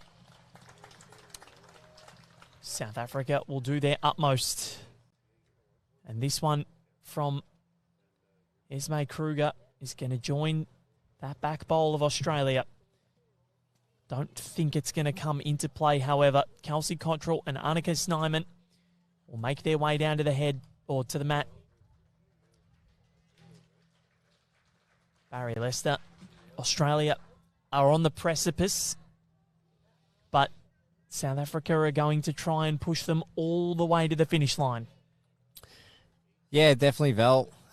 Once again, Australia just doing enough here, holding 1, potentially 2. South Africa, with their class and experience, they'll keep making Australia earn it. They're only 1 or 2 really good ends away from getting the lead back, really forcing the hand to the Aussies. Girls asking this one to get down. Oh, it's kicked. Well, that'll work. It will. So Australia currently with another handy end, and any sort of jack movement for South Africa probably doesn't benefit them. And if I'm Annika Snyman, I'm coming on the forehand here, Barry. Much less danger for her if there is jack movement. Yeah, it's a tough one. It's Annika, well, she's been having to play a lot of different stuff. So forehand, backhand, weighted, as we saw a few drives earlier. You know, every player on this earth in the sport of lawn bowls just wants to be able to try and do the same thing over and over again, catch rhythm and just back yourself in. But sometimes when the game presents itself this way, you're forced to play every shot in the book, and that can really break up that rhythm you're after. This hand for me is a bit lazy. It's not just getting back as much as the other side, but it needs to work now. This could save quite a few. Well, it will. That could be second. That's a nice shot there from Annika Snyman. Yeah, had to be there. Give it a chance. She played it so well. You couldn't ask for a better job from her skip there.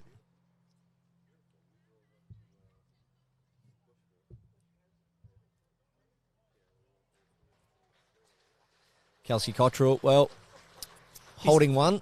And you're right, Baz. This forehand side has not turned as much as what the backhand side in this direction has. Yeah, Kelsey Cottrell, well, she'd love one right on top of the jack here. Just bringing it in a touch. Try and sneak around the front blue one. Well, I'll tell you what, Baz. Lindsay's got that arm out again. She's waiting for that turn. Is it going to get back? Well, they're cheering it now. Oh yeah. Kelsey Cottrell. That is back. That is brilliant. And you could tell she just let it in a touch, and Lindsay liked it out of the hand. Yeah, sit the bowl or trail the jack will be what South Africa will be after here.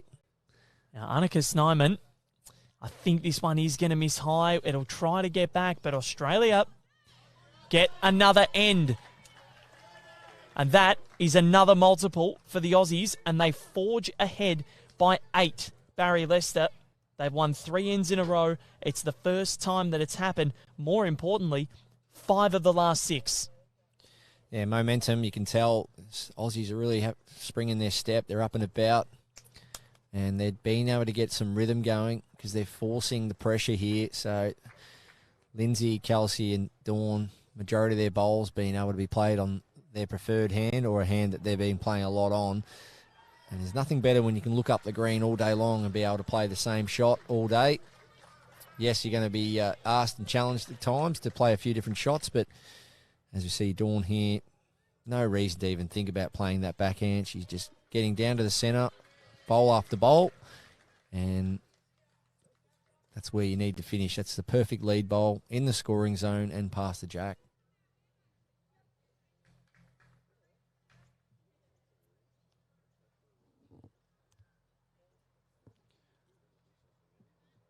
So, Australia, primed, ready, hungry. South Africa on the defence. And unfortunately for Tabelo Muvango, her first bowl has gone in the ditch, and Dawn has brought the mat right back up here. So maybe they're going to try and work at these short ends yet again. Maybe just to change things up and make South Africa change their weight control and make them think about things. And it's already worked with a wasted bowl on the bank already. Yeah, it's one of those ones where it's all about sort of that rhythm, Val, where you might prefer a certain length in a certain direction. You don't have to play the same distance all the time, but there might be just something you prefer in a certain direction. And that would generally come back to wind or the elements that you've faced to play. So if you're playing with a tailwind and you're worried that over a short length you're going to be very heavy, well, you'll see a lot of players maybe go long, but it is quite a large test, short ends with the wind behind you versus long ends into the wind. But just knowing that and having that game smarts and being prepared to play to the conditions. And as you see there, Dawn's still put the mat up in this direction, but mat back in the other direction. These tournaments, mightily hard to win. Australia looking to get themselves another medal. Of course, Kelsey, Dawn and Lindsay have all accrued one so far in this tournament with the silver in the 4s. They want to go home with more, though. Esme Kruger not far away from the jack here. She's got it. Has it stayed in bounds? Yes, it has. So Australia's still one to their names, but different line. Not easy to adjust to. Lindsay Clark.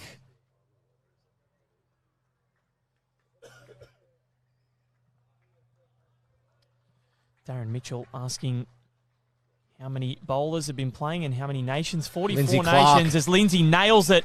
And a big high five.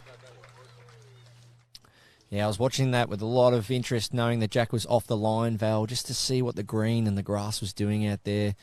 Well, it held on nicely and bumped into that jack. So Esme, she just needs to get the second shot here. If she draws it, it's an absolute bonus, but get second for a skip. And then just start building on something here. I'm expecting her to play something pretty good here, Esme. Such a class player. Can she get down to the jack herself? Needs to pull up. Needs to pull up now. Well, it's just going to trickle in. 2 to Australia. Lindsay Clark, what a bowl. 2 South African bowls already in the ditch here at this end. Lindsay Clark, what a morning she's had. What a morning the Australians have had so far. They are 8 ahead. Ireland mounting a big comeback here against the English. They were down 15-5, I believe. 15-10 now in favour of the English trio. Ireland forged home against Hong Kong, China yesterday. They were down by 6 at one stage, I believe, to try and get out of the group.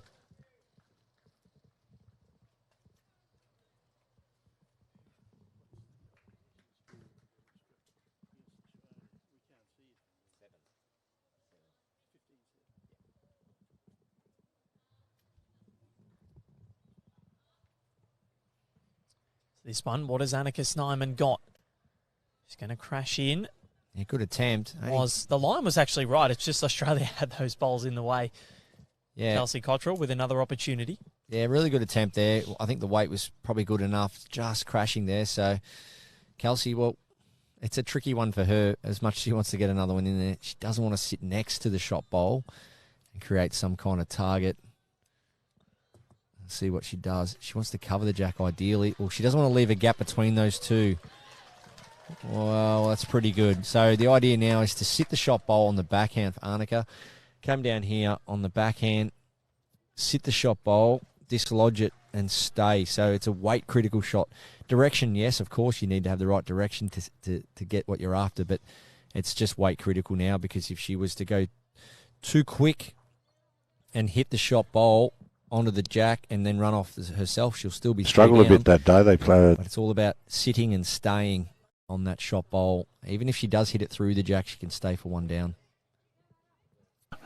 Opportunities plenty. And a lot of players out there at this level, they'll play this shot with their body weight. So they'll just step into it with a bit more force than a normal draw shot. They'll just gain a bit more momentum from their back foot, or just press off the mat a little bit more firmer. And some players choose to maybe just have a quicker swing speed in their arm. But for Annika here, it's just a matter of just getting through it, stepping into this shot. It's going to get down from there. It's going to get back. Well, she needs a promotion on her own. Or like I said, come down, sit the shot bowl. Oh, she was so close. Wow. Perfect speed. Great effort there from Annika Snyman. But the Australians, well, they are starting to put their foot down. And it's an 11-shot margin. South Africa only have 4 ends to try and trim this back.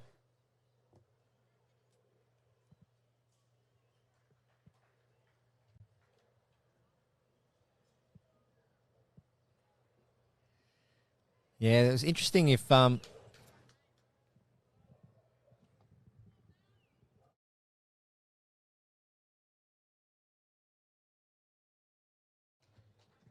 you look at that shot there from Annika, there was a few good results, and I love the weight she played. So if she actually had have halved that jack and went out of bounds, they had a few on the tee there. So that was another option. So when you're looking at something in isolation, the shot you're trying to play, so sit a bowl and get the shot, well, that's fine. But before you decide on playing that shot, you got to look at all the other things that come with it. If you're narrow, if you're wide, if you're heavy, if you're short, and those kind of things. So quite often you might see a shot like you're trying to sit a bowl. Now, if you're trying to sit a bowl that's jack high and you're off target and there's a bowl a yard out, well, the weight that you've got to sit that bowl, if you hit that short bowl that's a yard out, it might be enough to hit that bowl up to jack high and count. So you've got to be thinking all the time about the contingencies. So then if that is a possibility, you'd play more weight, and then if you hit that short bowl up, it leaves the head. And I really love that weight control then from the South African skip to sit and stay and get shot. If not, look at the option of taking the jack in the ditch or potentially killing it and get the shots on the tee. So these players at this level, they're always thinking, and when you're always thinking, you're on your own. But the beauty about these events, and the majority of the time you play the Sporter Bowls, you have teammates around you to help you when trying to make these decisions. So beautiful lead bowl coming in here. Tabelo Muvango. That is just what the doctor ordered.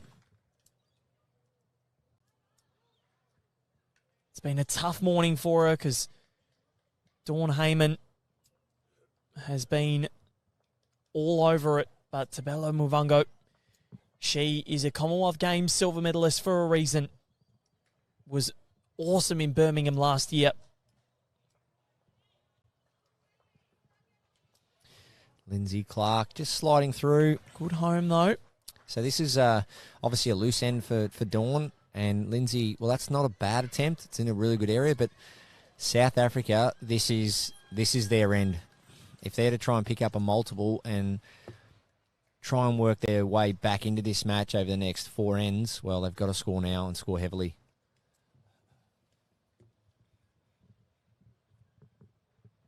They do. And look, of course, the number of ends now comes into account because there are 4 left, including this one.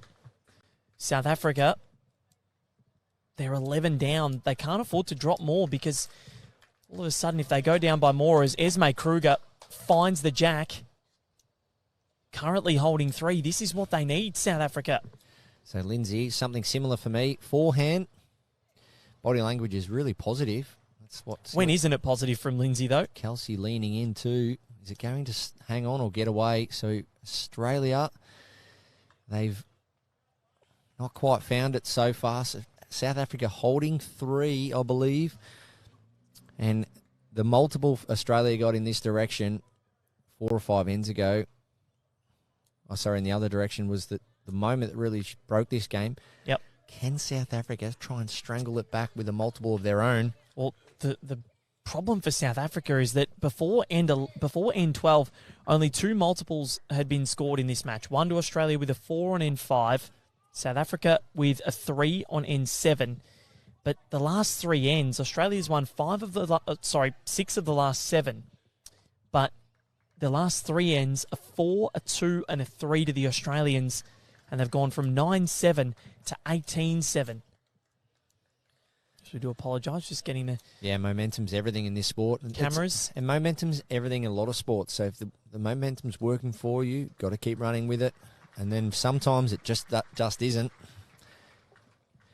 You've got to try and take it off the opposition. Little team meeting, go grab a drink of water. Just sometimes take your time, break the rhythm of the game up. It's Kelsey Cottrell trying to look to sit this shot bowl or trail the jack out of there. Well, she's under. So that hand there, you can see that sharpness in that turn just picking up. Wow, that's really getting away. Well, South Africa currently lying 2, maybe 3. Can they get it back to double figures, somewhere around 10 or 11? And then we know, Val. Well, game on. Game on. Annika Snyman just needs to be in the area, and she looks to be. This is a very good delivery. I think she's getting close. Sits it. Has it framed it, though, Barry Lester. Has she framed it for Kelsey Cottrell to go big? The target's there. Oh, very, very unfortunate result for South Africa there. Kelsey's going to come up. Australia were 3 down and only a 1-bowl target to aim at. Now they're still at least 3 down, but they've got probably at least a 4-bowl target. When you look from bowl to gap to jack to gap to bowl and another half of a bowl, that's a big target for Kelsey Cottrell. I'd expect her to go decent weight here. Jack in the ditch would be nearly curtains for this game. Yep. Jack in the ditch, anywhere under the number, it'd be very hard for South Africa to get out of. But she might be 4 down and run the risk. If she misses, South Africa will be drawing for 5. Because at the moment, Baz, Australia would see this opportunity, cut the count down, defend the lead, because you take your medicine, you cough up a 1. That's not the end of the world at all. South Africa need way more than singles. Yeah, and there's another element to this also here, Val, especially with the respot. So, we go back 20 or 30 years ago, there was no respot. You just hit this and you kill the end and you start again. But we know here, if Kelsey goes really big at this and kills the end, well, the jack will go back onto the tee and South Africa will still hold at least 3. Yeah, all about weight control. So I don't think Kelsey goes too big. She doesn't want to kill it. I think it's going to be more so solid weight. If she's on the tight side, she removes a couple of South African bowls out. But for me, it's just going to be a nice, solid, swinging shot here. I like backhand personally because if you're high, you get 2 out. And if you're under, you can take 1 out. Forehand, well, let's see. I can't quite see which hand it is from here. We'll soon find out. I think it's forehand. She has gone pretty big at this.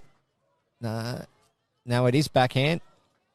Taking 1 out. So I did like backhand because you can use the wing bowl there to kick off and get the jack. So massive opportunity here for South Africa. Annika Snyman, the 2-time Commonwealth Games silver medalist.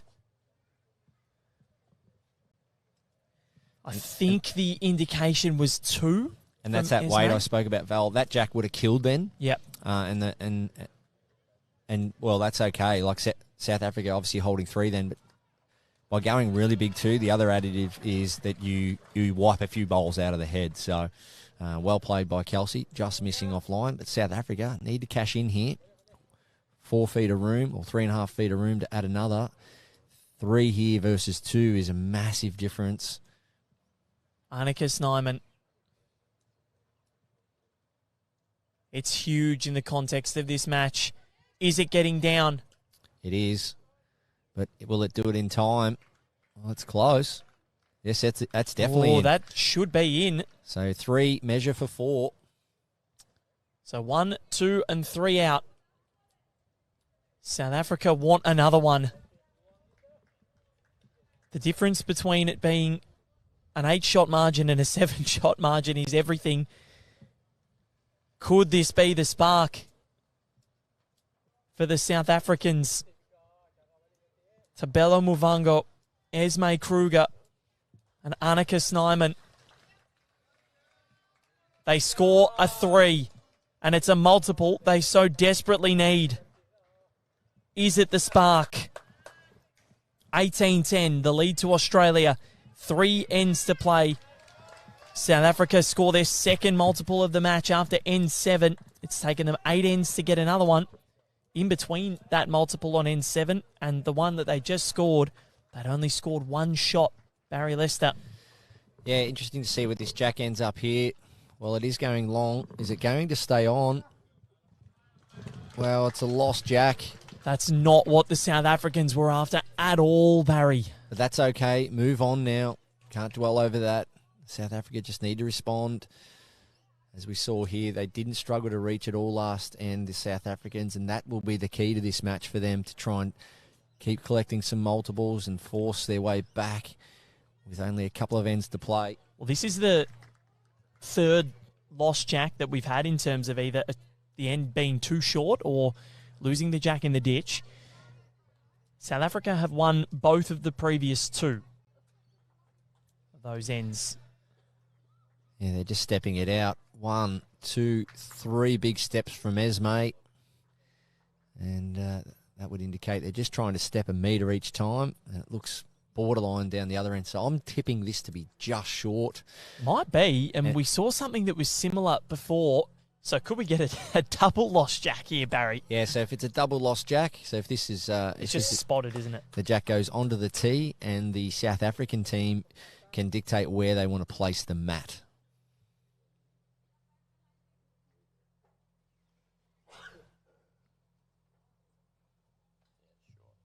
It is short. So the jack will go to the tee and nobody will control where the jack goes. But South Africa can choose where to put the mat. And they're going to have a chat here. And I like it. So I don't need to go to Specsavers just yet. Nah, you're on the money, Barry.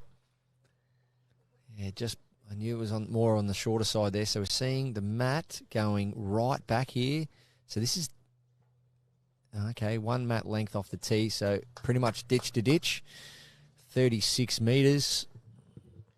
So we've actually... I spoke to the greenkeepers the other day. So it's actually 38 metre length green, minus the 2 each end. So it's actually, ditch to ditch is actually 34 metres. Yep. A great Stewie White on the comments. You can access live scoring via the World Bowls Championship website. You sure can, Stewie. world2023.bowls.com.au. He's one of the great operators. He's Stewie White from Moama. He's doing stuff up here at Broadbeach, and he's been working wonders. Yeah, there's no paddle steamers going off in the background here like you do here at Moama. What a sound that is, so iconic. What a beautiful part of the world, Echuca Moama. But in the background, what we do have going off is a lot of crowd down there at Green 1. Huge crowds there, 4 and 5 deep, sitting, standing, and right in behind the rinks, which is interesting because as we're trying to bring to you here from Green 3 at Club Helensvale, you'll notice there is no spectator viewing right behind the rinks. That's just to reduce any movement. Yep. But down on Green 1, we're just seeing there a lot of spectators in behind the rinks. So, and that it is a fenced-off area, and it's just one of those things we're trying to let the spectators find any place they can in behind these greens, in and around these greens, to get a really good view of the action. But this grandstand up here is a phenomenal setup. I've never seen anything like that since the Commonwealth Games in 2018. What a great infrastructure they've put together up here, Val, on Green 3, or right around the green. Grandstands, great viewing for all the spectators. It is. It's been so wonderful, this tournament. The men's fours, Hong Kong have just picked up a 5 to level things against New Zealand. Great result for them as they look to get through to a medal match, get through to the semi-finals. And South Africa here with a spark of momentum.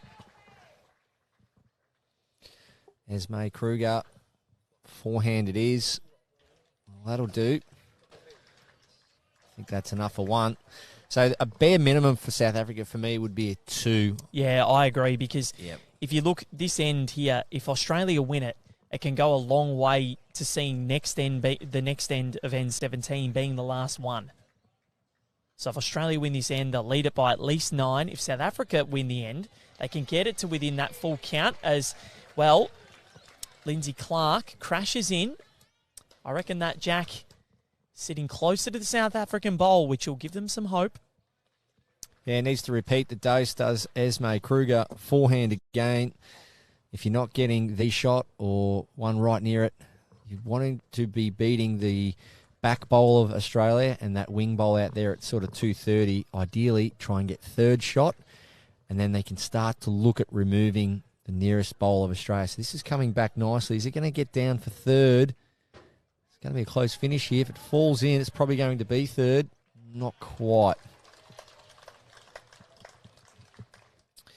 So obviously other games going on. Quarterfinal action here. Green 3 at Club Helensvale. We see India, well, they're down 8-16. Canada having a great performance there. And you move next door, well, New Zealand, Malaysia.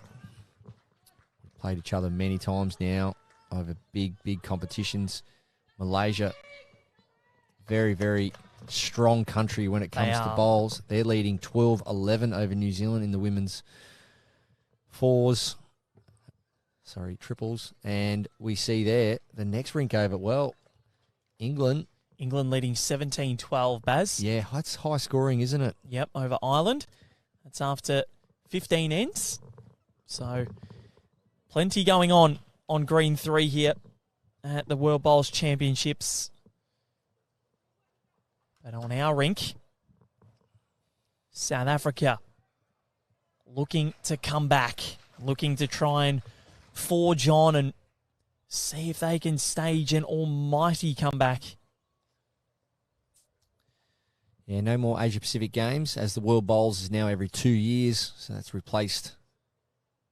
Well, oh my God, wow, what an effort the there. The shaving of everything.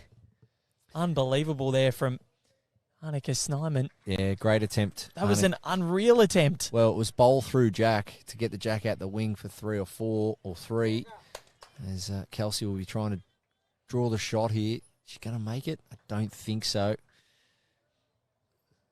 So Annika again, bowl through jack for a couple. Even if it spits out near the peg, they've got one just out of view there. That's the goal. We'll try and turn it off clean, but ideally through the jack. Big bowl required here for South Africa. Must get a multiple. Well, this is going to go under as well. But will it get a little results? Wasn't far away.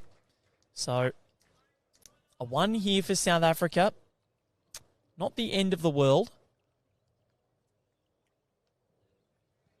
But they need the multiple, and I wonder if Kelsey's going to come down and look and see if they are holding. I can't quite tell at this angle. Yeah, I'm looking at the marker to see which paddle she's holding.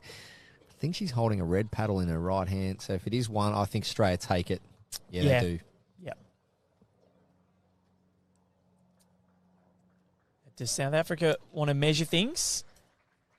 Nope, they're kicking the bowls away, and that is a really smart decision from the Aussies because there's no point trying to risk things. They lead it by 9, 2 ends to play. South Africa now need to score a 3 to take this into the last end. For the first time, Australia win an end when there's been a lost jack. had 3 in this match, or 4, I guess. Try and get some of those men's fours live scores for you here for the finals. And Scotland have come back. Cook Islands 12-6 ahead. It's 12-11 now. New Zealand and Hong Kong, China 10-all after 10. Australia lead the USA 13-6 after 11. And Ireland lead Wales 11-8 after 11. Some enthralling battles going on green 1. Another short jack from the Aussies, but the mat is back. Almost the 3/4 length here. Australia have toiled hard this morning. South Africa were well and truly in this, and a 3-end spell from end 12 to 14 has broken this result open, but South Africa, a big score here, and it can be game on.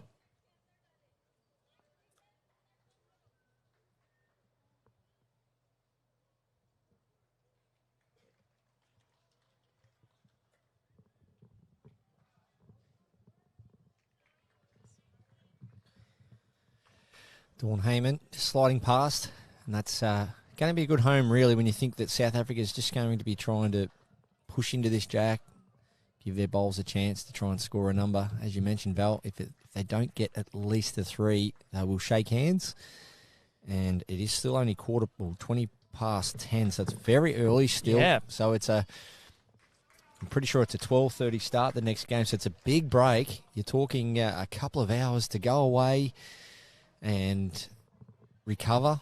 They'll probably try and rush down and watch the end of the men's game, but it could possibly be earlier if everyone is done quickly, but we never know. They're all untimed matches, but 12:30 is when the next session is scheduled to start, which is 2 hours and 11 minutes away, but it'll probably be earlier than that.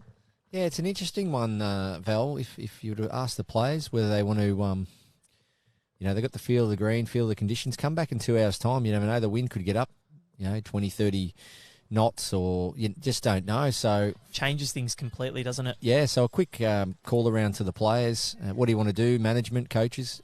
I'd be surprised if they want to, if it allows, if they'd want to wait that long. I reckon they'd be pretty keen to just refuel, grab something to nibble on. Just a quick one, Barry. Esme, yeah, lovely shot. That'll do. So that's 2, I reckon. It might just be now. England were up 17-12 when we gave you the last update in the women's triples against Ireland. Ireland have just notched up a 4. Wow. It's 17-16 after 16. Lindsay Clark, forehand, looking to reduce the count. 1 needs to be in the area. Or even get the shot. Very close. Great attempt. So South Africa, for me, holding 1. Esme just needs to count. I reckon 2 feet. So if Esme can get 1 in here, that's 2 to South Africa, with obviously 2 more to come. So a 2 won't do for South Africa. I reckon she's played this pretty well. Just needs to hold on. Her weight looks good enough. That should be enough to count. So 2 to South Africa on the crossover. Well, they've done their job so far. Yes. Tabelo Muvango and Esme Kruger. They want to send it to a final end. Now, Australia, if they drop a 3, South Africa will need a full count to send it to an extra end. If Australia drop a 2, a 1, or score in this end, the match is over with an end to play. New Zealand and Malaysia, 12 apiece. Canada lead India 16-9. England lead Ireland 17-16. Australia or South Africa to meet the winner of England or Ireland. Kelsey is going to drop underneath, so an opportunity here. Well, high-fiving. I think Kelsey's happy. Well, they're happy because I think Kelsey may have snuck in for second. But now the degree of difficulty is very, very high here, Val, but I think South Africa need to try and play it. Come down on the back end. As you can see, the jack is slightly exposed there to us. Come down, just try and trail the jack into the shot bowl and kick it out to 9 o'clock and make 4. Yeah. If not, Backhand look to arrive, sit the last bowl of Kelsey Cottrell's, make 3. I think, but just need to be super weight critical, because the key to this shot is, as they're chasing a number, if you don't get any of those options and you're overplaying it, you won't stay around the head. So we'll see here. Backhand it is. We can just sit this shot bowl, or the nearest bowl of Australia, or work back down and halve this jack. Not far away here. Annika Snyman. Can she kick it? She can. What a shot. That is 3, maybe 4. enough. What a shot from Annika Snyman.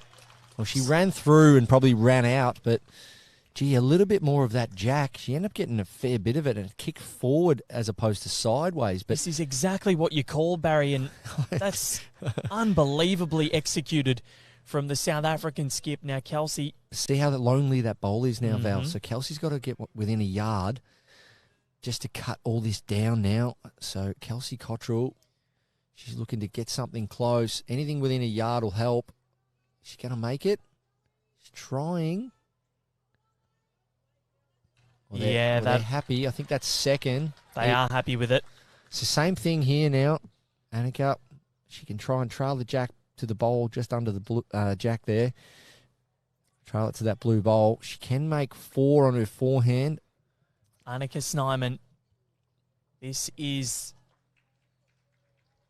a big end and a big bowl, because it's their tournament. But look at the class of these players. You know, Kelsey just doing what she needed to do there. Annika, and, playing that beautiful shot. You know, I felt like I was in a computer game then, just to be able to draw that shot up and for her to play it. What an amazing shot. As much as now Australia may be having shot or second shot, hats off to play that shot and have the ability to do it.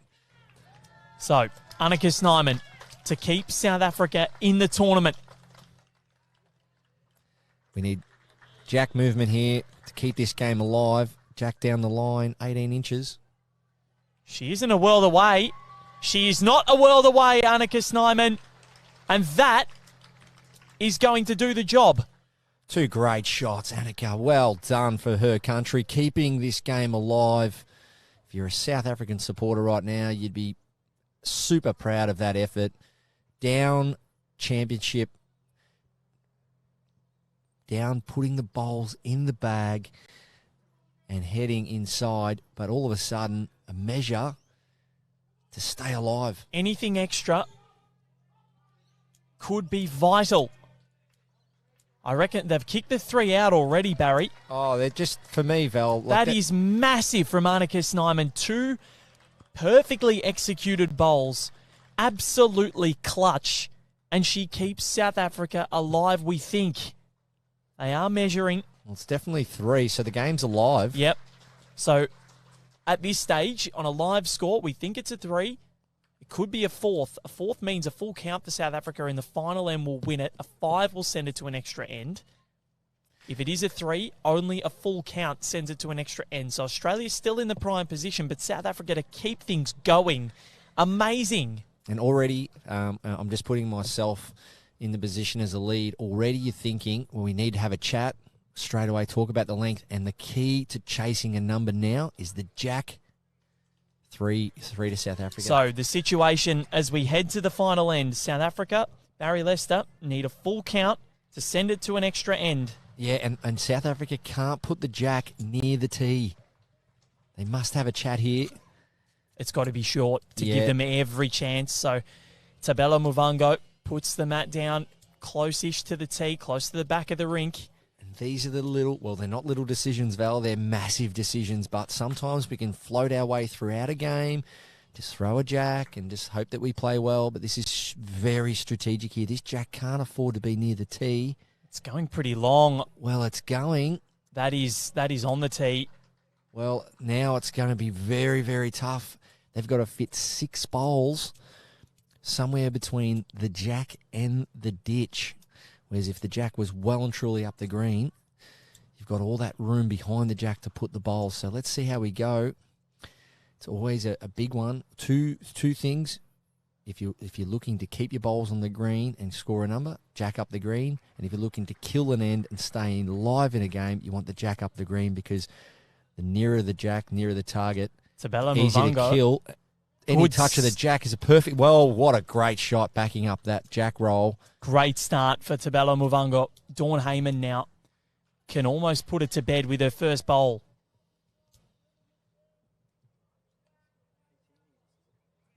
Triples. Annika Snyman. 15. Absolutely brilliant to send this match into the final end. Dawn Heyman, that would almost do the job, Barry Lester. Almost. Good choice. Good choice of words there. So this bowl just has to be on the green. Obviously trying to chase that 6. So this bowl just needs to be, even draw to the tee. Just put something around it. If you back yourself to be there, well, trail the jack in the ditch, makes 2, or sit on your own. Full count needed for South Africa. And that has gone into the ditch. So, well, it's a foregone conclusion now. Australia are home.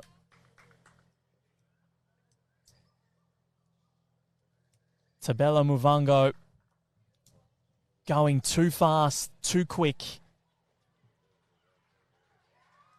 And Australia will have the job done. And Dawn Heyman puts in another beauty.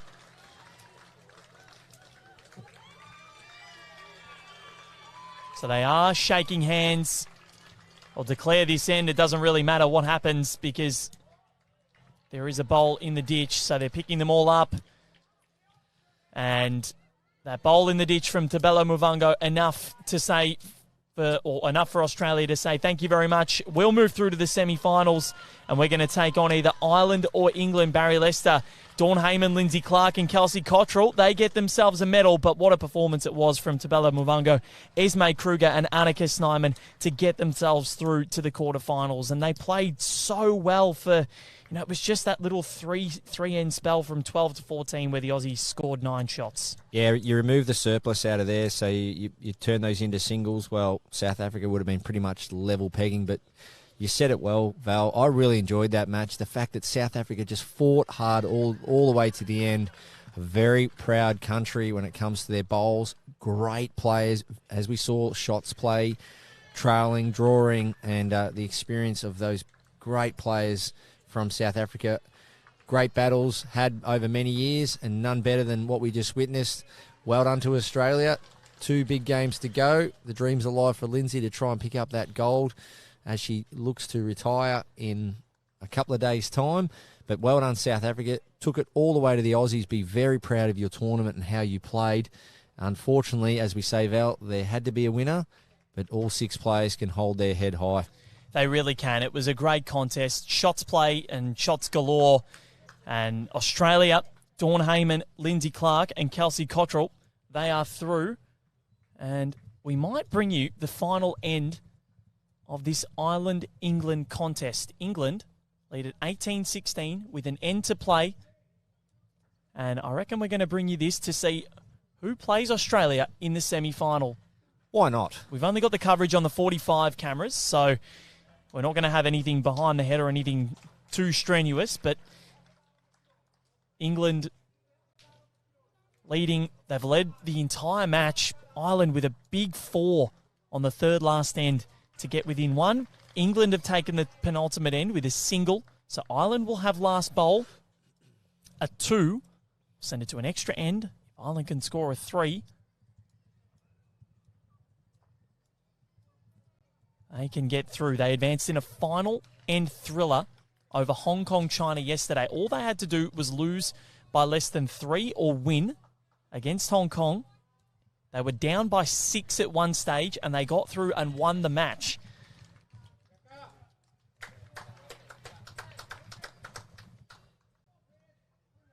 England, Jamie Lee Marshall, Lorraine Kuller and Catherine Rednall.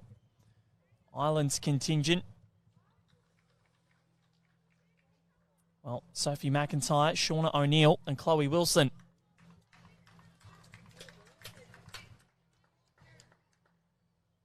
England in the red, Ireland in the blue.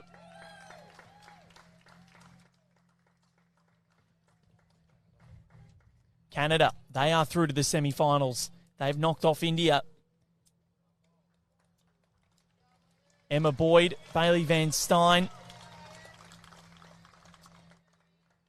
They are through.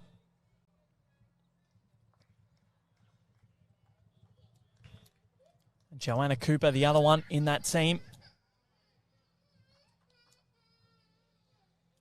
But this one here, so New Zealand and Malaysia also locked in a tie battle after 16, 12 all, or 13-12 in favour of the Blackjacks over Malaysia.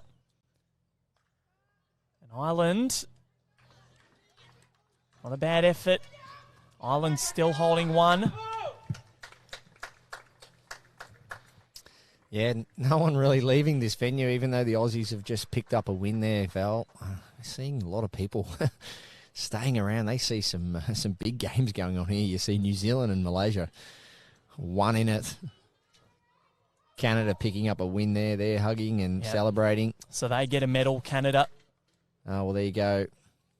And that's what it's all about too. That, you know, that win already, knowing you've got a medal, it's a good feeling. You're going to be up on the dais.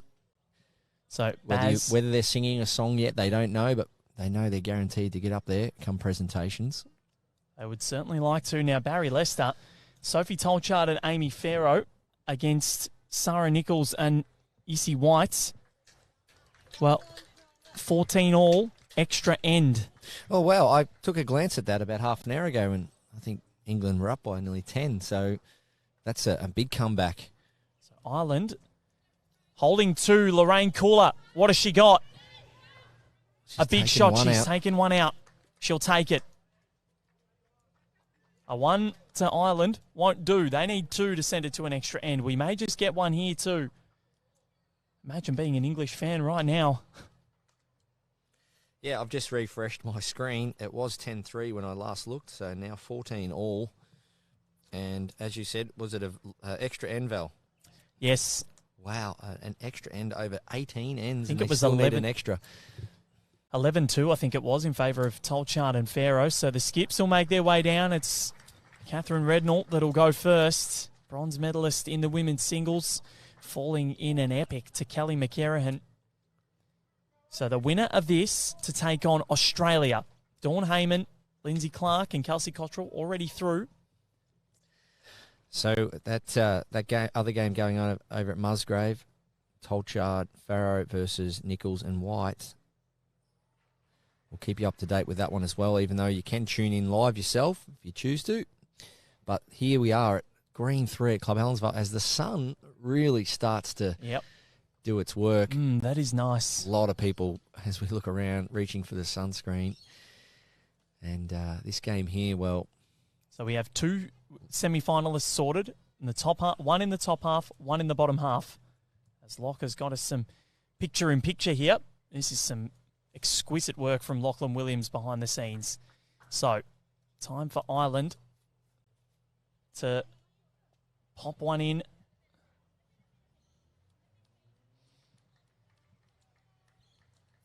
Chloe Wilson, I believe, the skip. Yeah, shaping up on the forehand. Oh, great work, Lockie. That's awesome, mate. Well done. That is brilliant.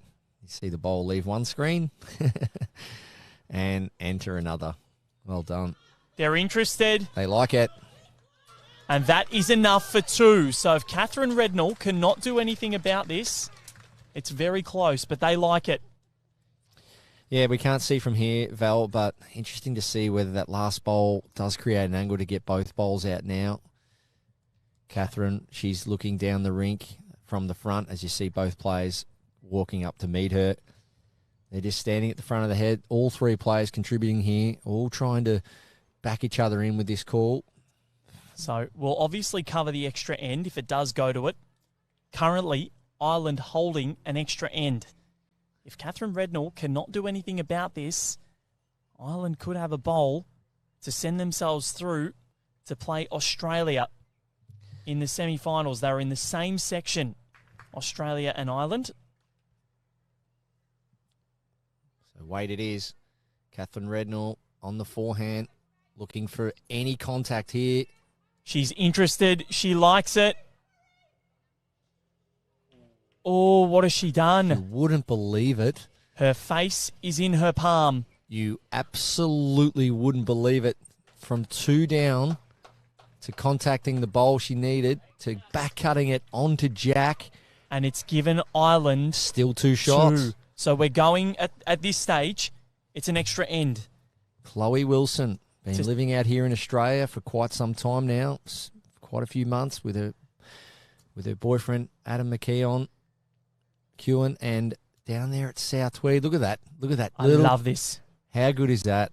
Just saying, you've got this. You can do it. That's it. Reset. Go back to the mat. Focus on your line. She's taking her time. Head down. Taking some breaths.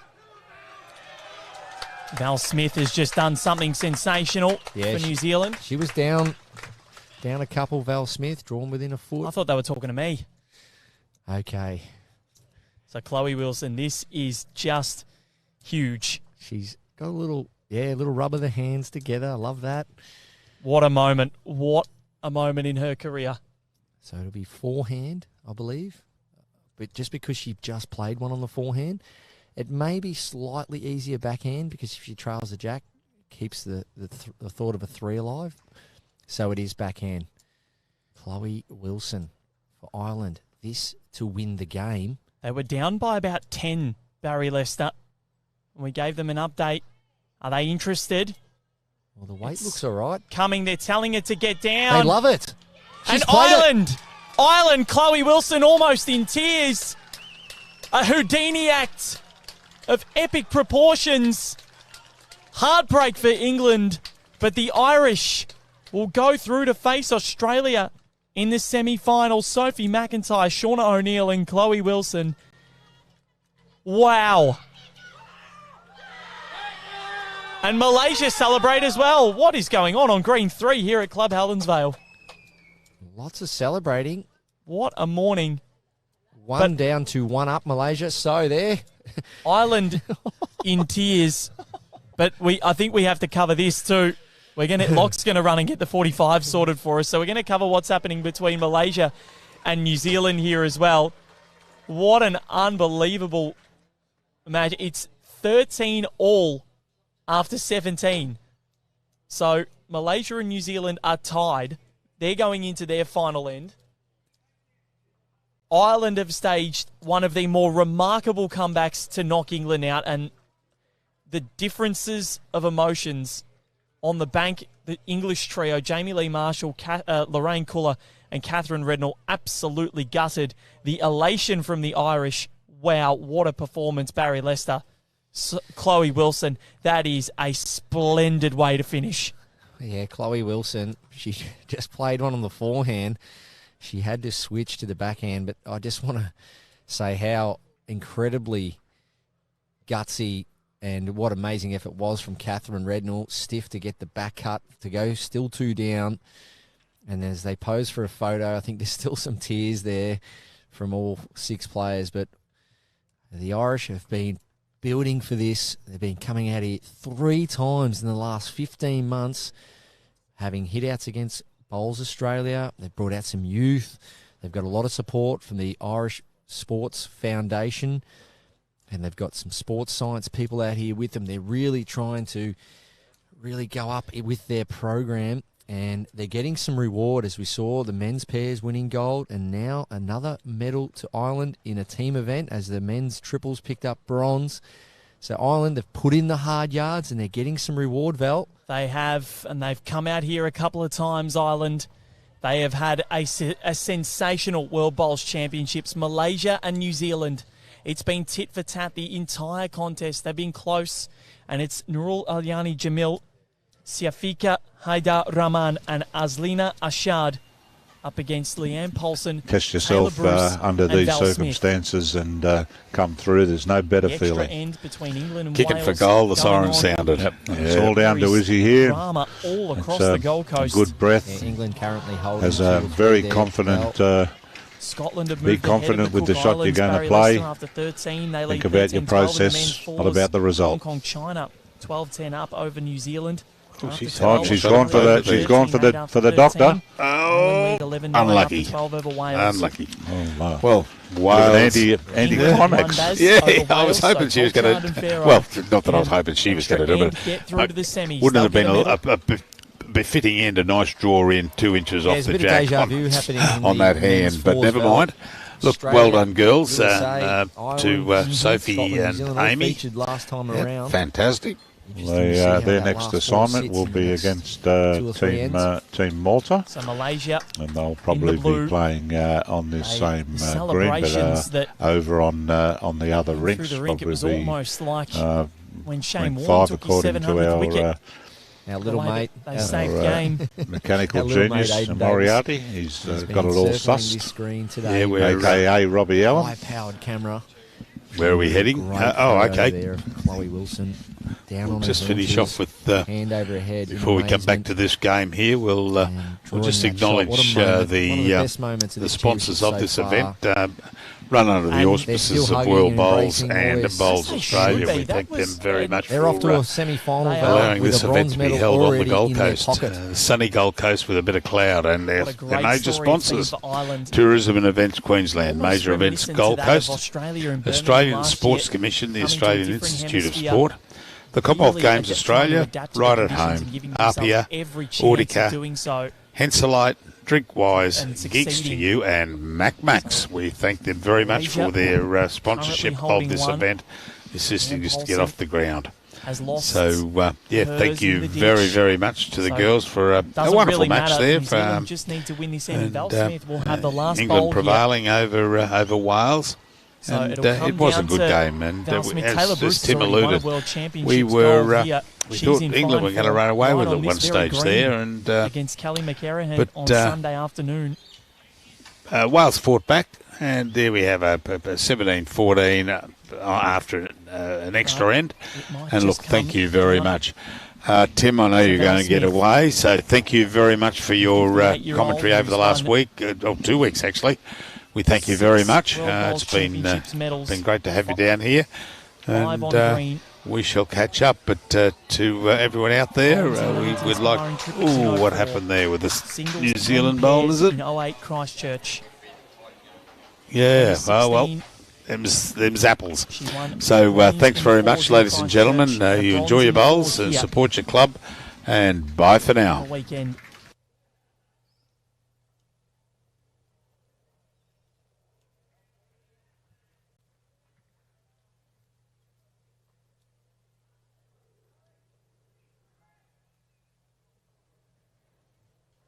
So, this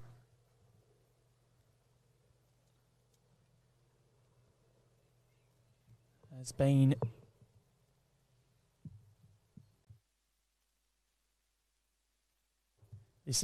a massive day. What a bunch of semi-finals we've had. Hopefully we've fixed the little audio problem that we had, Baz. But at the moment, Malaysia holding 3 with Taylor Bruce. What a shot here, Taylor Bruce. Needing to get in. Has she done enough? Searching for 2 gold medals at the World Champs. Taylor Bruce said, "This is how it's done."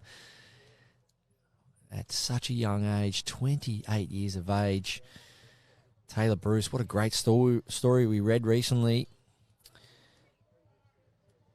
12, 13 years of age, meeting Kelsey Cottrell at the 2008 World Champs over there at Christchurch, meeting some of her favourite players and heroes in the game, and now she's out there playing as a hero for her country. She is. Now Val Smith, her teammate, as I just said, won singles and pairs in 08. She wants another gold medal to add to that collection. Malaysia, however, want to spoil the party. It's close. That has done the job, apparently. Val Smith barking more instructions to Taylor Bruce. She will, of course, have last bowl. Okay, so it's very, very quiet around the surrounds now. Taylor Bruce. This, of course, being bonus coverage. Can she find a foot to 18 inches more weight? Even if she's heavy here, can she just change the shape of this head? Val Smith. She's asking for it to hang and change this head up. Well, that's not all bad. It's not. if anything was to change, that's probably not a bad result for New Zealand. It gives, I was about to say Smithy, that's her nickname, of course, but it gives Val a bit more of an open look at this head now as opposed to trying to negate something. What an effort, Taylor Bruce. But Malaysia currently, well, they're holding, what do you think that is from their Val? 2, you reckon? I think it's a couple. Tough to see. Yeah, it is. We are, of course, this is bonus coverage, so that's why we don't have the cameras right behind the head. So we've already covered Australia beating South Africa. We've already covered Ireland staging a Houdini comeback of epic proportions to defeat defeat England by 1. Malaysia secured a sensational score on the last end to send this one into a final end shootout. In 18 of 18, scores are levelled. Whoever wins this end wins the match. So it's a one-end shootout for the title, or for a semi-final spot against Canada. Australia play Ireland later on this afternoon. Canada are through. They beat India. The winner of this takes on the Maple Leaf. Okay. Val Smith. It is dead silent here at green 3. On the backhand. Not much room. Let's watch the body language. It's definitely there. Needs contact now. She's high. So it's going to come to the last bowl. Both will come down to the head and inspect. What a drama-filled morning. So Val Smith's actually turned another bowl in there. I don't think it's changed the shot or restricted any more room. If anything, might have given her something to sit on, but as this currently sits, Val Smith will have the last bowl to draw within a foot of the jack to try and go through to the semi-finals. And there isn't a noise here. I'm actually commentating without my headphones on just so I can see what kind of sounds are out here on green 3. And there isn't any sound at all. Just a couple of birds chirping in the background. Dead silence here as Malaysia. What do? Do they try and get another one closer, or do they cover the danger out the back? So this is the final bowl for Malaysia. This is a semi-final spot up for grabs. They're currently holding sway. Their final bowl, their job will be done after this. It'll be up to Val Smith to send New Zealand into the semis. Malaysia were down with an end to play, and she has gone around the back. Barry Lester. Well, from one Val to another, I'm going to let you call this one, mate. Very nice by you, Barry. Except her name is Valerie. What a song. Here we go. Val Smith, Leanne Paulson, and Taylor Bruce consults.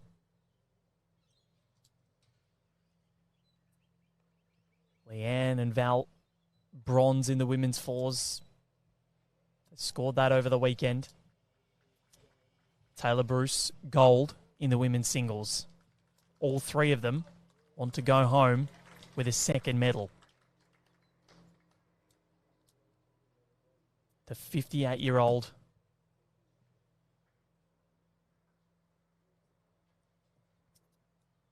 four-time Commonwealth medalist, two-time world champion. She's done so much in her career, Val Smith.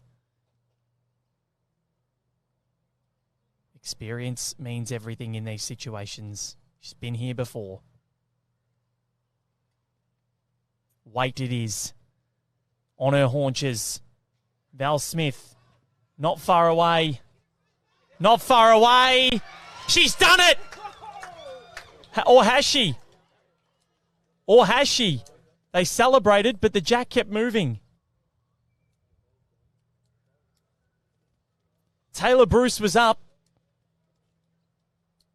Malaysia, a brief moment of despair, but maybe Malaysia might have done this. They're not sure. Can we get a replay? I think we're going to get an umpire. Well, did that jack hit the bowl? New Zealand's body language Or did the bowl stop the jack from going out? I don't know. I think they're checking to see whether it's in bounds or not. Yeah, but what I'm saying is, was the jack heading out of bounds and that bowl that was dead stop it from going out? Maybe. Because so if that bowl is not a toucher and the jack was heading into the ditch and then hit a dead bowl that was sitting in the ditch. It's out of bounds, I think.